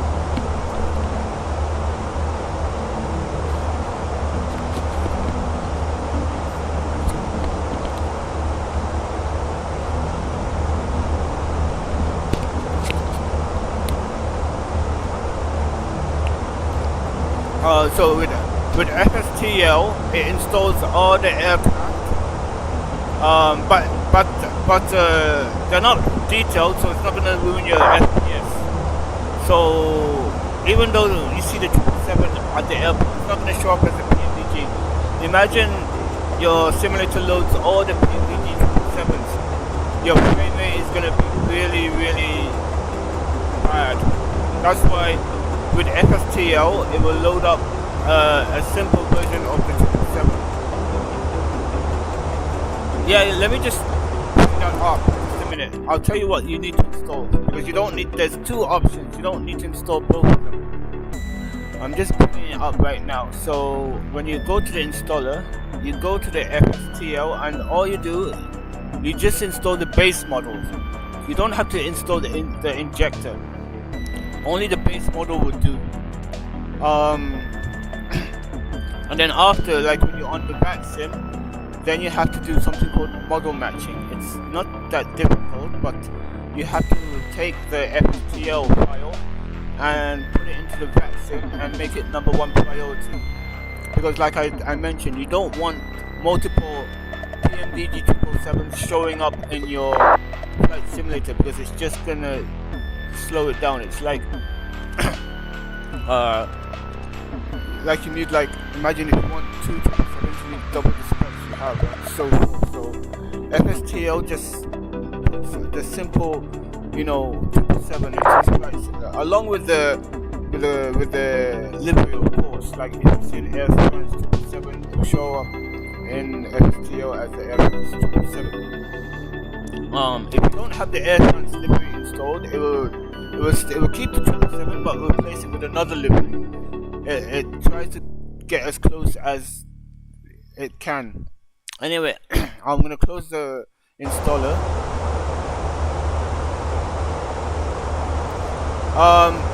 You need to find out where the community folder is and try and locate it. Let me just show you what I have to do. You can see that the top of the descent is here. It's coming closely. So I'm going to set a lower altitude. For now I'm going to set it to flight level 250, because I'm going to show you something during the descent. A nice trick that not everyone knows, but I was taught it because I took the 737 course and they taught me there. So that's set. The next thing I'm going to set is the autopilot. So I'm going to use, since Heathrow is a long runway, I'm going to use low autopilot. And then here it's telling me to enter destination data. So I have to go to the performance, go to next phase, go to the approach phase, and you can see the most important is the clock. That's the QNH at the airport. So I'm going to check the local QNH at the airport using the meter, EGLL meter. So this is the tap. What is it on the tap? P-meter. So the wind is variable at 5 knots. So the wind is currently changing, but it's peaking at 5 knots. The temperature is 21. The QNH is 1017. So 1017. Was the temperature 21? You don't need to say it, but I just said it for reasons. Since it's variable, I'm going to put 000 knots. The radio is 102. You don't need to enter this. It's just all. Since you're new, you just have to. The most important is the QNH. And then once you master the Airbus, then you can get the other information. So there's another difference in the blowing, by the way. So you can see the top of the sun is right here. So once it's at the tip, I just push the knob and it's going to start descending. See, now it's in descent. The aircraft is going to go back to idle. The idle message is going to show up to let you know that the engines are on idle.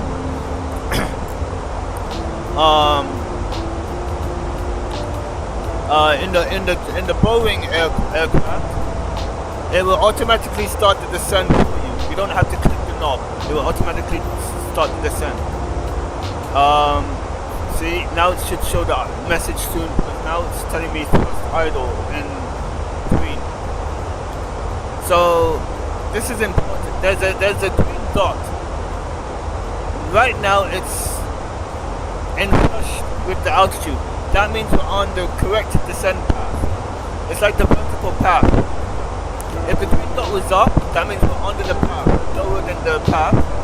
If the green dot is down, that means we're higher than the path. I'd rather be lower than the path than higher than the path because it's easier. See, the idle message is here, that's showing that the engines are now at idle. We're now currently descending by gravity. As of now, there's no air traffic control. It's a Thursday. People are still at work. Usually on the weekend it's more busy. But hopefully someone's gonna come online and pick us up. They will usually send me a text message when I'm in the airspace. But as of now, we do not have any air traffic control. So I'm going to show you something once I get to flight level 210, and it's called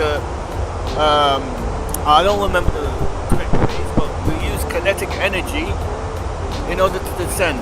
Remember when I talked about using gravity to descend and using pitch to control the speed. So, like for example, now the speed is low. But we're just following the descent path. That's why it's not speeding up. If I decide to go over descent, the aircraft is gonna lower the nose to increase the speed in order to reach 280 knots. So let's say, like for example, agency wanna keep me at flight level 210. So what's gonna happen is I'm gonna slow down the aircraft, get as much kinetic energy as possible, and once I'm clear to descend, the aircraft is going to lower the nose and descend like a rocket. I will show you soon.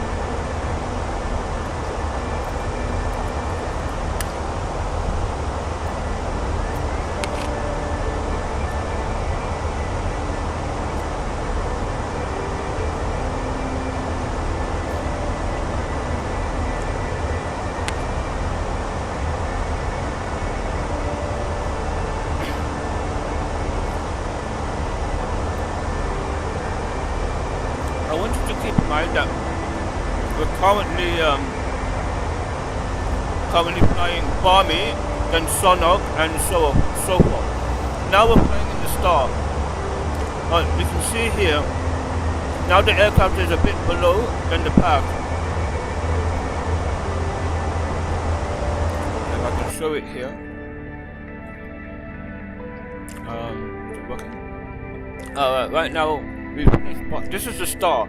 So we're going to go from Barney to Sonok, Sonok to Logan, Logan to Sabre, Sabre to Brussels, to Wessex, and then to Lambert. and then from there I'm going to vector myself towards runway 27 right. So this is the star. It's called the Barmy 1 Hotel arrival.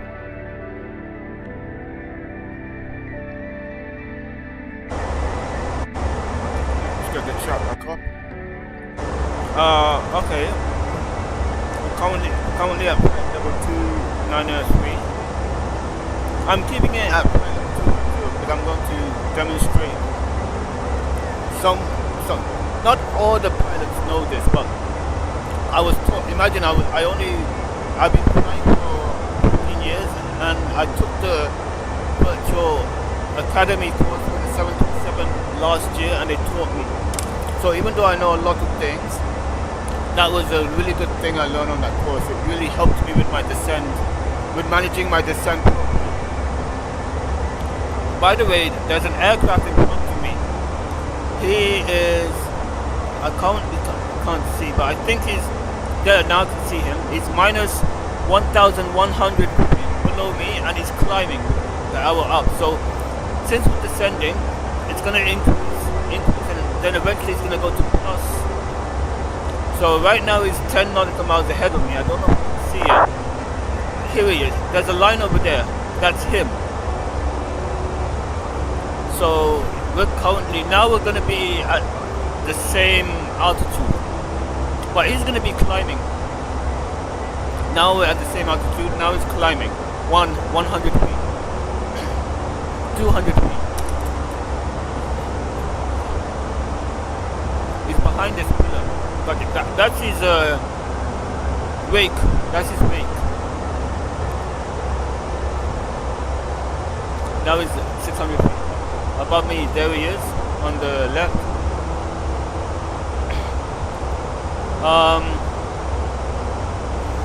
We're descending slowly, but it doesn't matter because we're still on the descent path. If this was lower and we're descending slowly, then that's an issue. But since we're on the descent path, it doesn't matter if we're gonna descend fast or descend slower. It depends according to the flight path.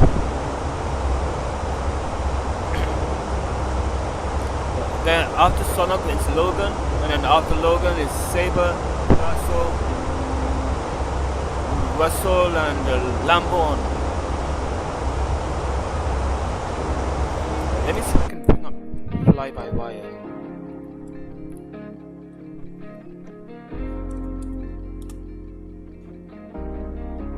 I'm opening the fly-by-wire installer.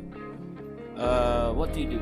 There's gonna be a cog below, and okay, that cog is to open the settings.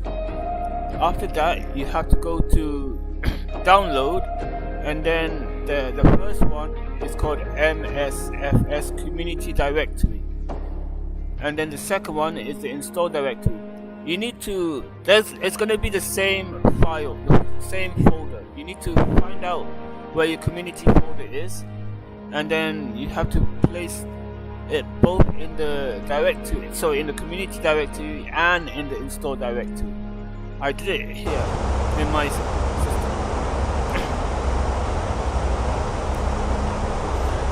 Do you know where your community folder is?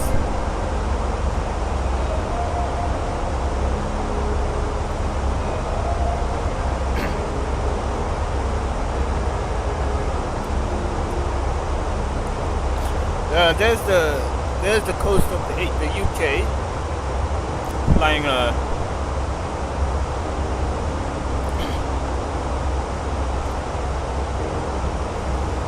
Sabre. Once we hit Sabre, we hit the coast of the UK. It shows up here in the charts.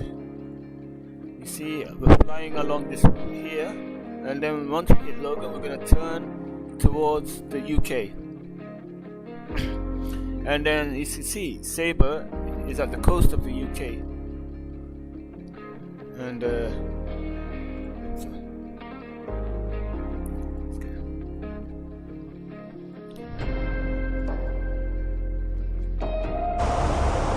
that's gonna take us. You can see once we hit Logan, we're gonna turn towards the UK, and then when we hit Sabre, we're gonna be on the coast of the UK.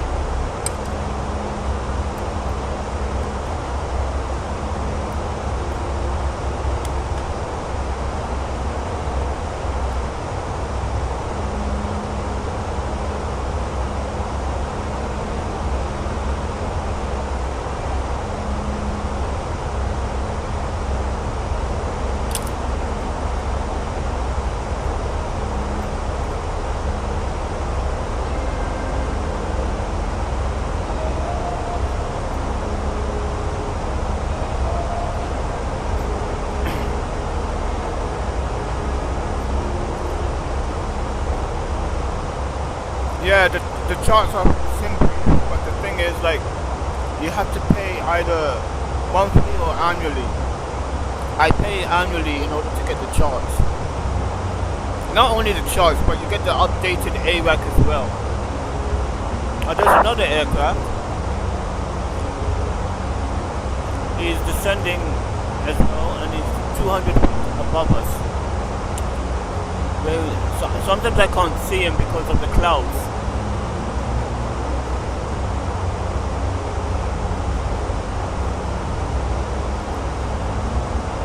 I think I saw something there. Which way is he flying? Oh, he might also be in the... I think he's going left to right.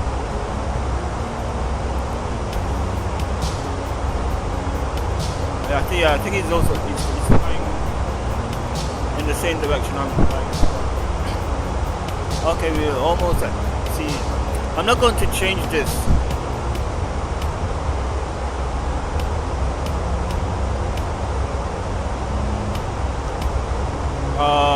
Honestly, I think I'm very close to the other aircraft, so that's why, like, for example, this is a good example. Like, I'm now very close to the other aircraft, so I'm gonna stay at this flight level. In real life, the ATC will not let me descend any further because there's an there's a traffic very close to me. So think of the scenario, like, he's gonna descend while I stay at this flight level to keep the separation. yeah, don't bother buying it if you don't know how to use it. Once you understand how to fly properly, like using the flight management system and autopilot, and you understand the SID and stars, then that's the best time for you to get it. Now we're turning towards Logan, and then the next point is Sabre. Sabre should be around here, like on the coast. Oh, there's the wake. The aircraft is very close to us. Oh, he must have gone offline, or his simulator crashed. So anyway, you can see my descent path is now below us. See, it's going down. So what I'm gonna do now is I'm gonna decrease my speed to give me some energy. This is called potential energy, which then would change to kinetic energy during the descent. So now the descent is below us, and we're dropping in speed. You can see we're still at idle first. The engines are idle because they want to get to the speed. I'm going to decrease it more. I think I can only do 230. Let's do 230.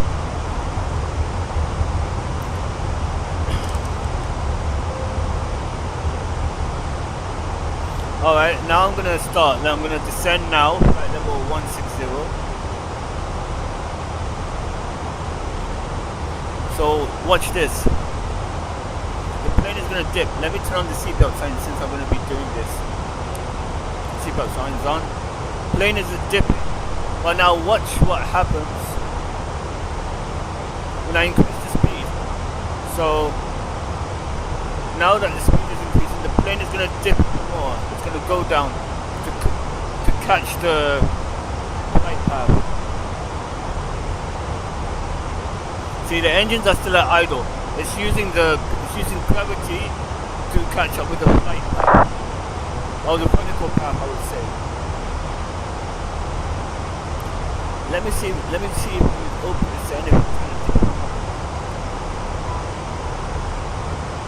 You see, watch. I'm gonna keep it on the FCC just to check. But it's dipping more than it should to get that speed back. Once we get to the speed, it's going to increase the pitch.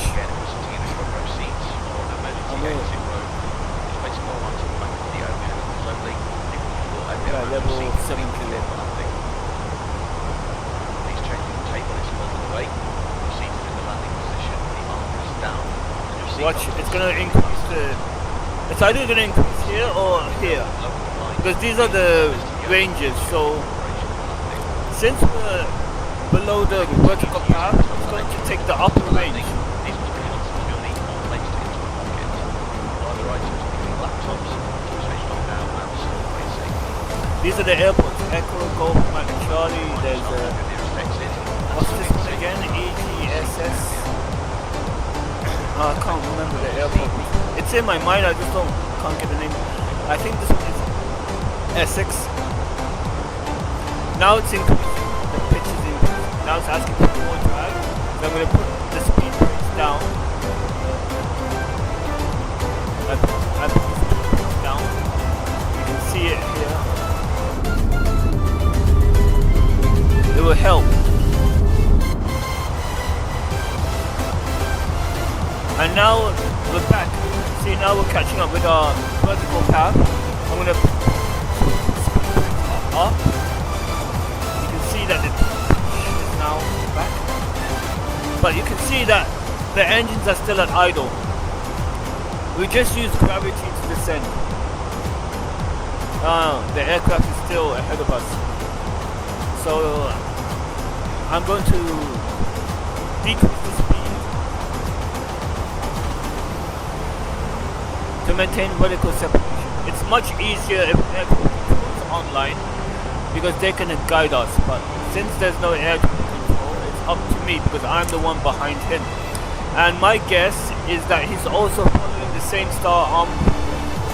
And I will check now on the vaccine network which star he's on, because they were included in there when they submit their flight.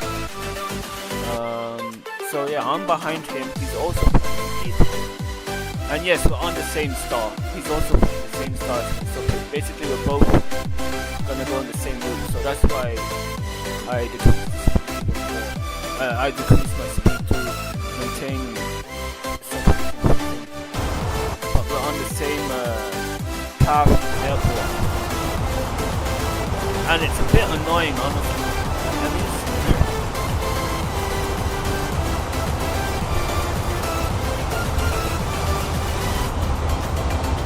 Now we're below a descent path, but I'm not really worried. I'm going to catch it. I'm going to catch it.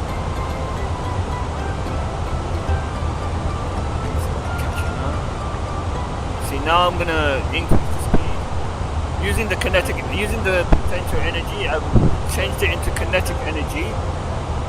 The aircraft is dipped. We're going to catch up with our descent path, and I'm going to use vectors to I will use, once I get to Lamborn, which is here, Lamborn is here, you can see Lamborn in the VOR that we're 21 nautical miles away from Lamborn. I'm going to vector myself.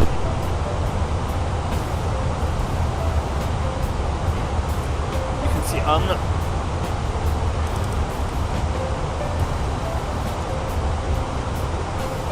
See, we're catching up now. Not many people know this trick. They will only use the autopilot, but they will not use the speed. They will only rely on the altitude and the speed. But I can play around with the speed. It's like one of those the bow and arrow thing. Like when you pull the arrow, it's like you're decreasing the arrow speed or reversing the arrow speed. And then when you let go, that's when the speed increases and the arrow will go. So it's like you're building up. When you pull that bow, you're building up energy, and that's what I'm doing. So when I decrease the speed, I'm building up energy for that descent. And then when I start the descent, then I increase the speed, and the aircraft will pitch down to recover that speed that I set using pitch only, not using the engine first. It's quite clever actually. I need to keep an eye because he's less than 10 nautical miles away from me. So, and I think there's another guy here. Let me just check if air traffic control is online. No, air traffic control is not online yet. I think EGSS stands for Stansted, is it? London Stansted. EGSS. I'm gonna switch the constraints now we're below 10,000 feet. I'm gonna switch on the landing lights.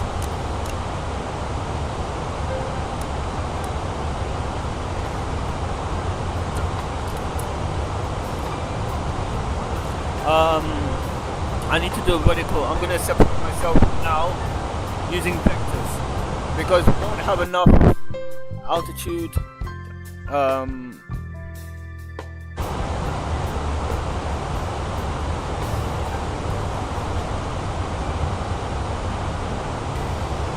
We don't have enough altitude to use that kinetic energy tool. But we're on the right path. Also, another difference between the Boeing and the Airbus is that in the Airbus you have to switch on the ILS system yourself.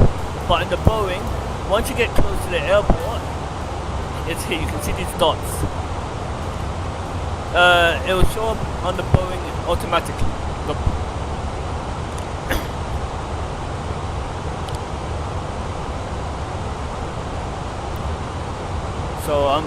So this guy is going straight away towards the runway. So since I know Heathrow very well, I know what air traffic control do. So for the vertical separation, I'm going to fly straight, do a turn like this, and then fly like this. I'm going to descend to 2,000. Remember the QNH 1017? I've switched to vertical speed, 1,000 feet per minute. I don't really need to follow the flight path. I don't need to follow the vertical path anymore, since I'm going to be vectoring myself in along the path to maintain separation. So I'm going to select 270, pull it, 270, select. Now we're going to turn to heading of 270, which is west. I'm just preparing myself for landing. I'm just moving.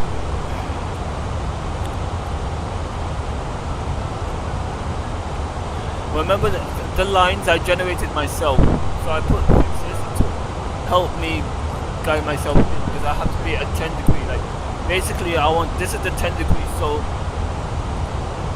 in order for me to pick up the ILS perfectly, I want to, not 10 degrees, I want to be at 45 degrees at 10 nautical miles, not 10 degrees, 10 nautical miles. So this is the 10 nautical mile wing. This blue arrow here is letting me know that I'm going to be at 3,000 feet in this location. I set the 3,000 here. He's calling me.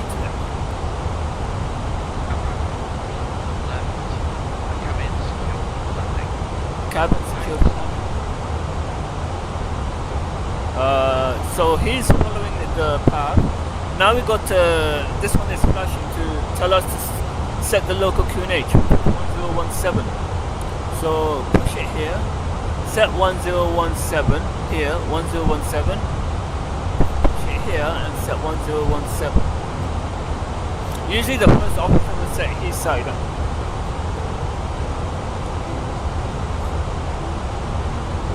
I'm going to reduce my vertical speed because we're very close now.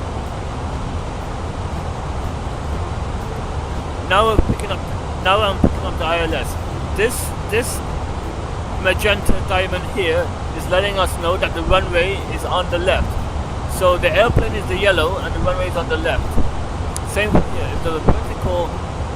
If the magenta diamond is up, that means we're below the glide slope, and if it's down, see now we're above it, so we're too high for approach basically. But because I'm flying in parallel to the runway, I'm not bothered by it. But if I was here, then I'm going to be bothered by it. Not like it's going to be a concern.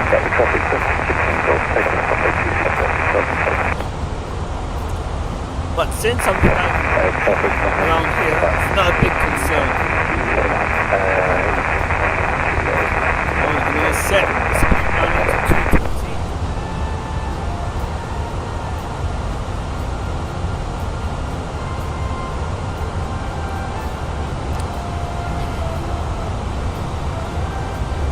You can see the bus is still on idle. All this time I was using gravity, except the times when I stayed at flight level 160, sorry, flight level 210, I wasn't, then the engine would spin up to keep the speed, because we were not descending. So, once we reach 3000 feet, the engines are going to spool up again.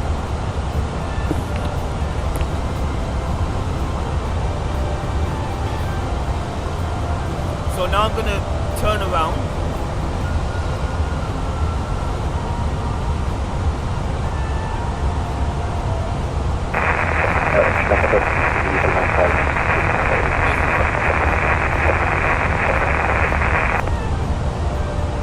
I'm going to check my heading button.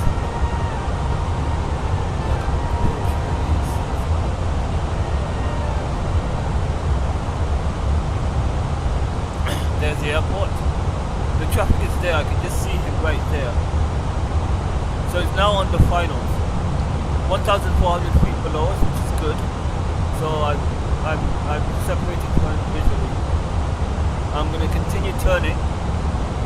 I'm following this blue arrow, and I want to be going like this. So I want to set the heading until maybe 120. No, we'll go for 110. Yeah, 110 is good. So it's gonna keep turning until it hits the 110. Same here, 110. So we're gonna fly like this, and then we're gonna fly like this. I think I might take it a little more to 100. This is just me vectoring myself in, but I think it'd be easier if I do 110, then I turn. It's not too tight.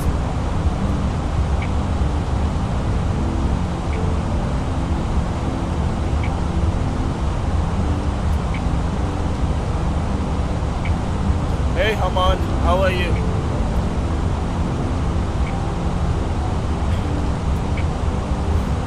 So now the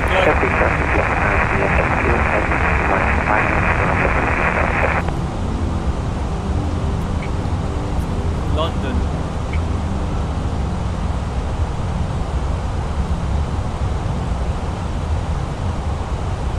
So when I get to this point here, maybe around here, then I'm gonna make the final turn.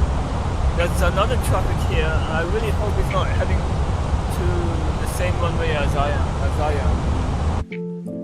Sometimes it happens, like Heathrow is very busy. Oh, by the way, Heathrow Tower just came online, but Heathrow Tower only controls the runways, so I'll only call him when I'm on finals. He doesn't control the airspace around me. And this traffic also looks like I'm gonna start the turn right now because he's coming ahead of me.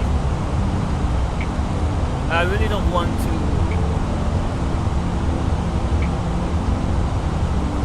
And I'm gonna contact tower. So this is gonna be a bit too much. Like I can't explain what I'm doing. But I'm now heading towards the localizer.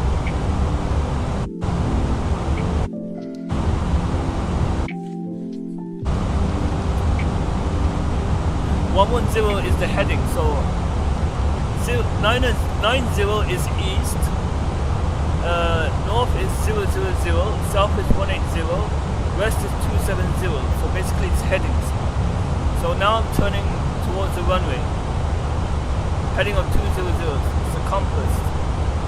You can see it here, like, that's west, that's north, 90 is east, 180 is south. The traffic starting 704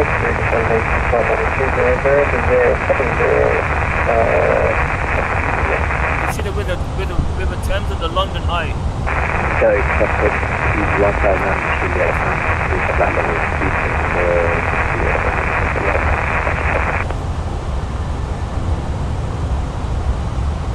This guy is 2,600 feet above me. Got traffic, Griffin 678 landing out. 26 left by Mike 1. I need to go around because really I don't. I'm gonna do another circle to land. So I'm gonna head south 180.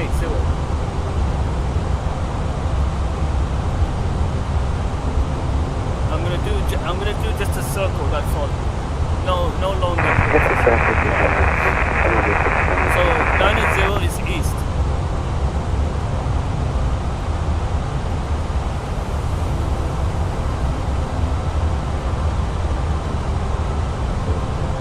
This is the problem if you don't have Heathrow ATC. Let me just tune in the tower groups.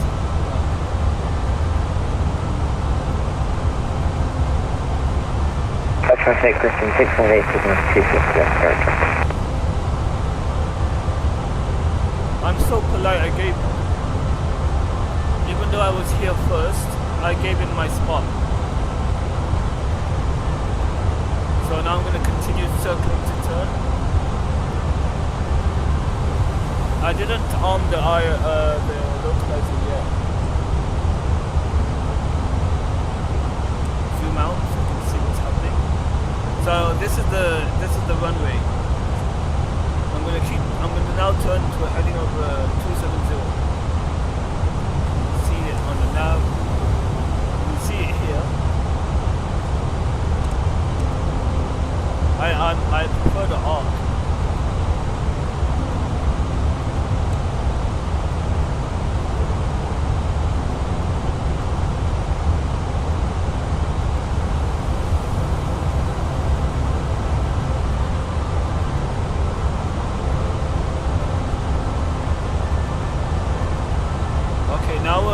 I'm doing a 45 degree towards the localizer.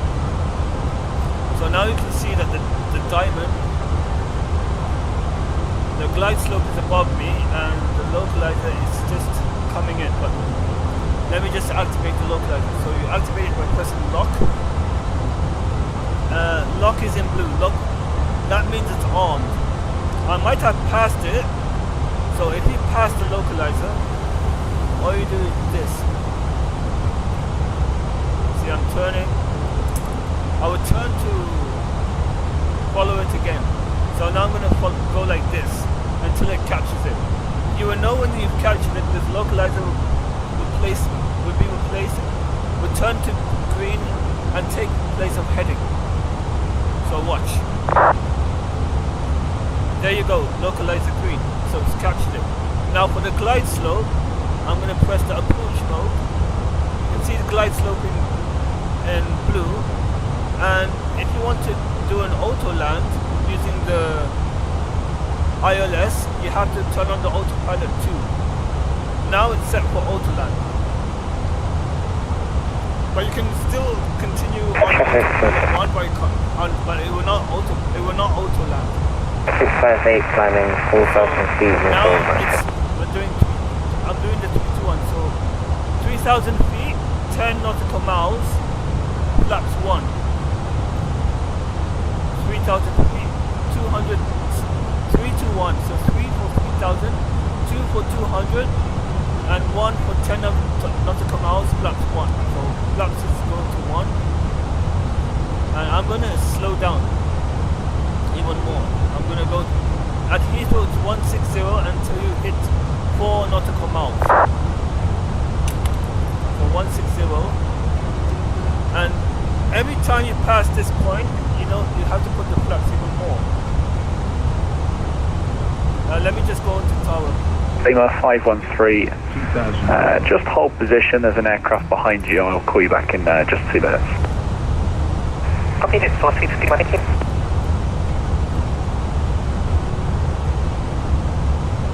Saudi 108, just give way to the vacating British Airways A320, they'll be turning onto Bravo, so just hold at Echo 1 until that aircraft's turned onto Bravo. Raise the A320 holding Echo 1, Saudi 108.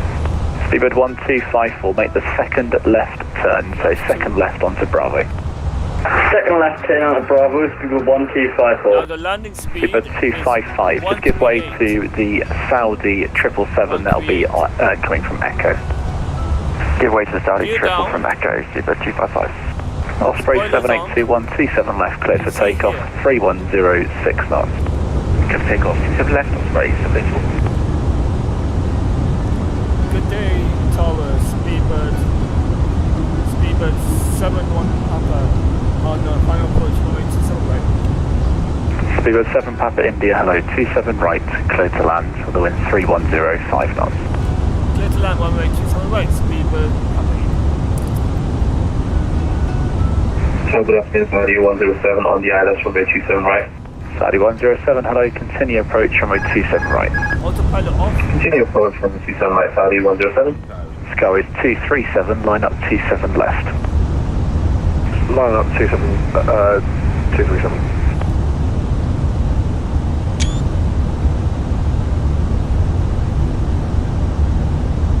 Speedbird 1254, taxi stand 538.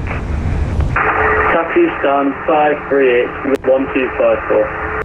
Speedbird 28 Juliet, hold November Bravo 2 Echo. November Bravo 2 Echo for Speedbird 28 Juliet. I was really conscious. Skyways 237, T7 left, cleared for takeoff, the surface wind is 3105 knots. Clear for takeoff, 27 left, Skyways 237. Speedbird 826 Quebec, ready for taxi. Landing no. Speedbird 826 Quebec, taxi Alpha, hold Loman. Taxi Alpha, hold Loman, Speedbird 826 Quebec. Speedbird 6 Lima, push and start approved, face south. Push and start approved, AC for Speedbird 6. Sleep, thank you. 100 above.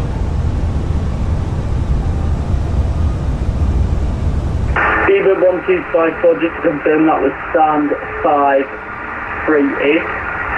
That is correct, so just go straight ahead and then make a right turn, stand 538. Straight ahead, do a right turn, stand 538, thank you very much. Osprey 7821, monitor Unicom 1228, goodbye.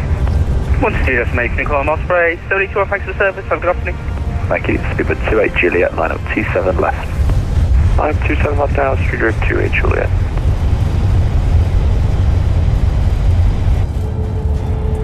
Heathrow Tower, good afternoon, Shadow Mike, we've got a clearance request when you're not too busy. Charlotte Mike, yep, clearance to Aberdeen on an umlaut 1 Golf departure, squawk 2004, information Delta.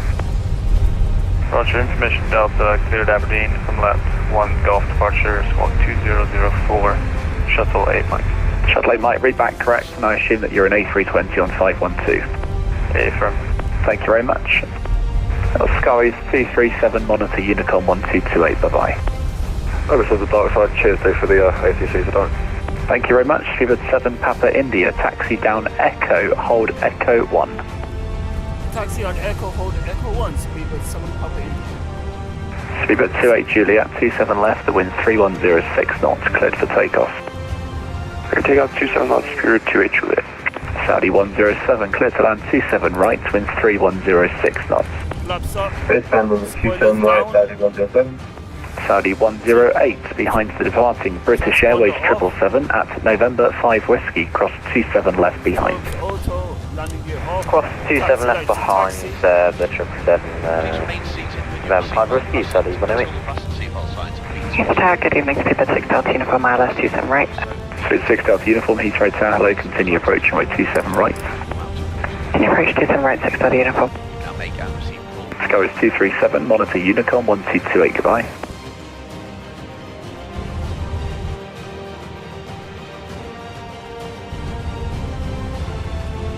So right now, taxi by taxiway Echo. Walker 4064, line up and wait, runway 27 left, there will be an aircraft across the runway ahead. And hold Runway 27 left and keep an eye on the aircraft, Walker 4064. And our crew will be on hand to assist you. Finally, on behalf of all of us here at British Airways and the One World Alliance, we'd like to thank you for choosing to fly with us. It's been our pleasure looking after you, and we hope to welcome you aboard again sometime soon. Once again, thank you, and a very good afternoon to you all. Good evening, Heathrow Tower, this is Ryan 5900A requesting IFR clearance for Athens. Right, 5908, hello to you, I will call you back for your clearance in just 1 minute, stand by. Ryan 5908, roger. Speedbird 28 Juliet, monitor Unicom 122, decimal 8, bye bye. Unicom down through 28 Juliet, good evening. Thank you, Walker 4064, runway 27 left, cleared for takeoff, winds 3106 knots. Clear takeoff 27 left, Walker 4064. Saudi 108, taxi straight ahead via Whiskey, Tango, stand 411.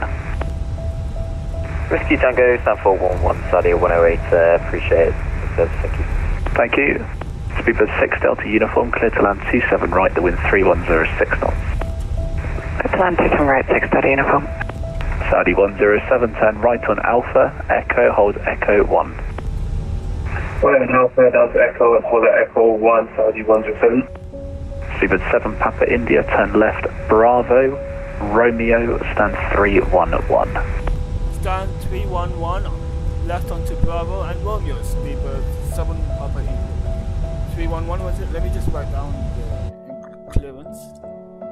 Bravo. Speedbird 255, hold November Bravo 2 Echo. Hold November Bravo 2 Echo, Speedbird Now we're on 255. taxiway Bravo, left onto Bravo. Heathrow Tower, Speedbird 185, stand 320, ready for push and start. Speedbird 185, stand 320, push and start approved. Start. Push and start approved, Speedbird 185 heavy. So now Ryanair 5908 Heathrow Tower, hello. You're cleared to Athens via Detling 2 Golf, departure, squawk 3373. So we're currently on taxiway Bravo, and then I have to turn left on Ryanair 5908, cleared to Athens via the Detling 2 Golf departure, squawk is 3373. Ryanair 5908, read back correct. Speedbird 6 Delta Uniform, turn right Alpha, stand 515. Alright, Alpha to 515, 6 Delta Uniform, thanks. Since I Speedbird 6 Lima, Lima, taxi. switch them off. Speedbird 6 Lima Taxi Alpha, hold Lomond. Okay, I'll hold Lomond. This is taxiway Foxtrot here. Speedbird 826 Quebec, hold November Bravo 2 Echo. Hold November Bravo 2 Echo, Speedbird 826 Quebec. Is the AP on? Shuttle 8 Mike, stand 512, ready for push and start. Shuttle 8 Mike, Can you show roger. a message here when Stand the AP is 512, push and start approved, face south. Push and start approved, face down, Shuttle 8 Mike. AP available. Speedbird 6 Delta Uniform, change of plan, taxi Alpha, link 58 onto Bravo, and then it'll be link 54 to 515. Turn left Roger, onto Alpha, link 58 Bravo, link 54, 515, 6 Delta Uniform. Correct. Speedbird 255, runway 27 left, cleared for takeoff, the wind 3106 knots. 37 left, clear for takeoff, Speedbird 255. I'm going to turn off the taxi. Speedbird 826 Quebec, behind departing company 777, line up 27 left behind. Behind departing company 777, line up and wait, runway 27 left, Speedbird 826 Quebec. Saudi 107 left Alpha, hold at November 5 Whiskey, hold short of 27 left. Sorry, can you just repeat 107? AFM, left Alpha, hold November 5 Whiskey. Left Alpha, also November 5 Whiskey, value 107.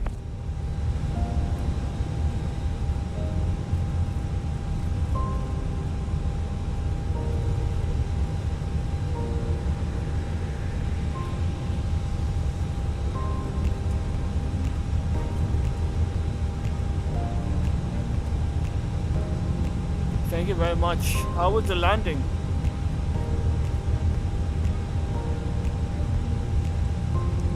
Did I follow the instructions?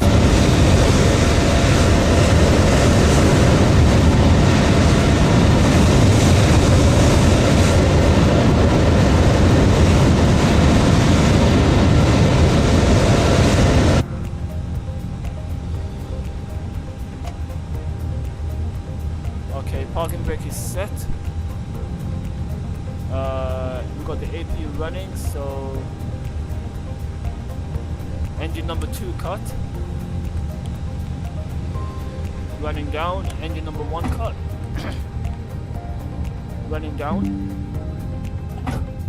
Seatbelt signs off. Beacon light off. APU bleed on. Now we turn on the APU bleed because now we don't have engine manual bleed. And cross check. And then Thank we you. turn off the pumps. 3107 at November 5 Whiskey, you can now cross runway 27 left. Turn off the TCAS system. At November 5 Whiskey, cross runway 27 left, value 107. The weather radar. Super 826 Quebec, there will be one aircraft crossing the runway in front of you. Roger, aircraft crossing runway I'm glad you enjoyed it. Have you learned anything, by the way?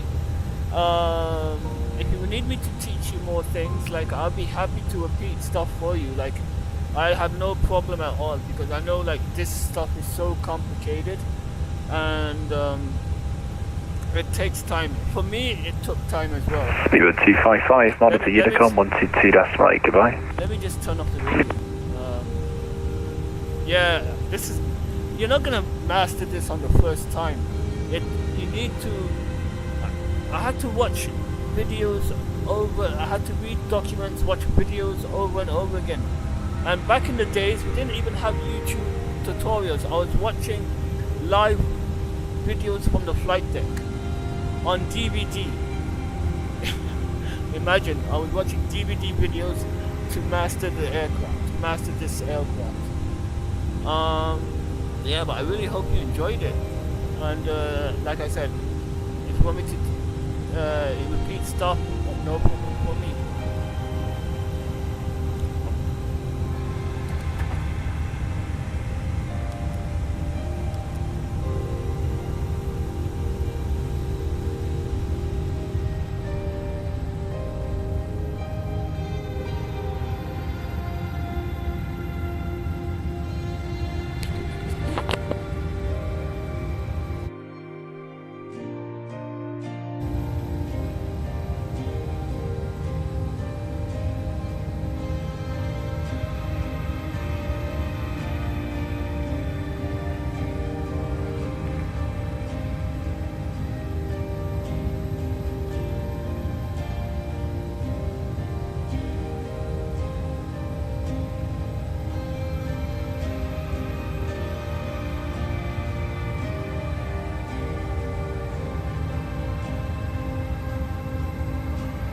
Zero 26 Quebec, 27 left, cleared for takeoff, 310 degrees, 6 knots.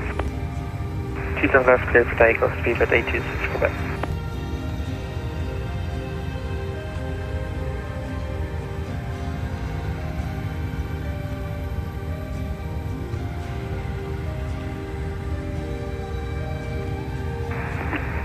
Heathrow Tower, low speed 6009 at gate 340, 787-8, info Charlie, requesting IFR clearance to Hanover. Through 609 Heathrow Tower, hello, you are cleared to Hanover via Brookmans Park 7 Golf departure, squawk 0750. Clear to Hanover via Bravo Papa Kilo 7 Golf squawk 7050. Speedbird 609, just check the score code 0750. 7050, Speedbird 609. No, 0750. 0750, Speedbird 609. 609, that's correct.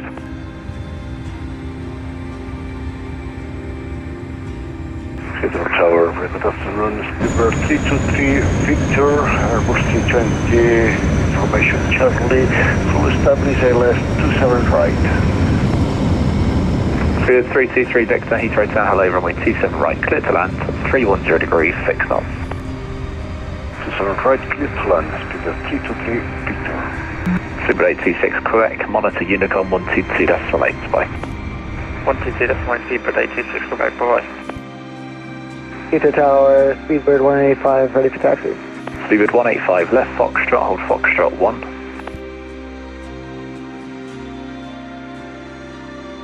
Alright, left Foxtrot, hold Foxtrot 1 for Speedbird 185. Speedbird 6 Lima, first right November Bravo 3, line up 27 left. First right November Bravo 3 and line number 27 left for Speedbird 6 Lima.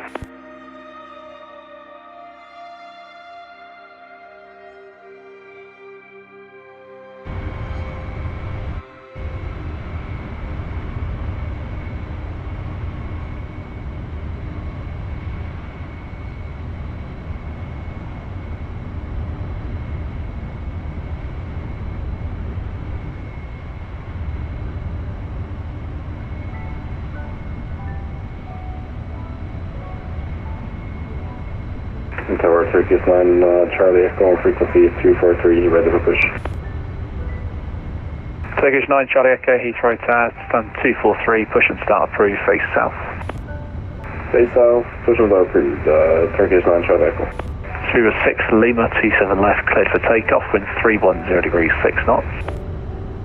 Calling 727 left for Speedbird 6 Lima.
Heathrow Tower, hello, Speedbird 733 Charlie, fully established ILF 2 from the right.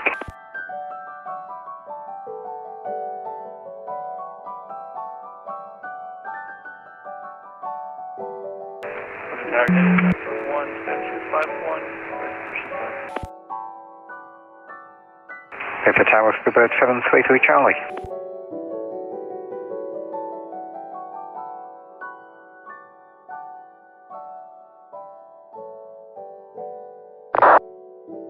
Okay, the other aircraft that called for push, stay on the call sign.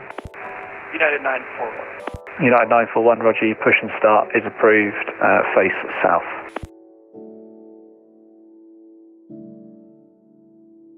Approved, facing south. United 941. Speedbird 185, left on Alpha and hold at November Bravo 2 Echo. Second for Speedbird 185. Speedbird 185, left on Alpha, hold November Bravo 2 Echo.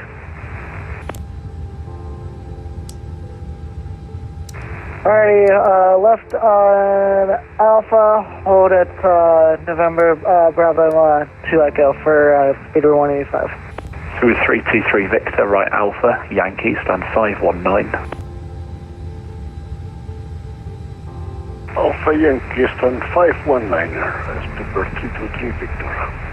Shuttle 8 Mike, first right turn November Bravo 3, line up 27 left. First right November Bravo 3, line up 27 left, Shuttle 8 Mike. Speedbird 6 Lima, monitor Unicom 122.8, goodbye. Over the Unicom from Speedbird 6 Lima, bye. Bye. United 9041, just check the squawk code set 7575.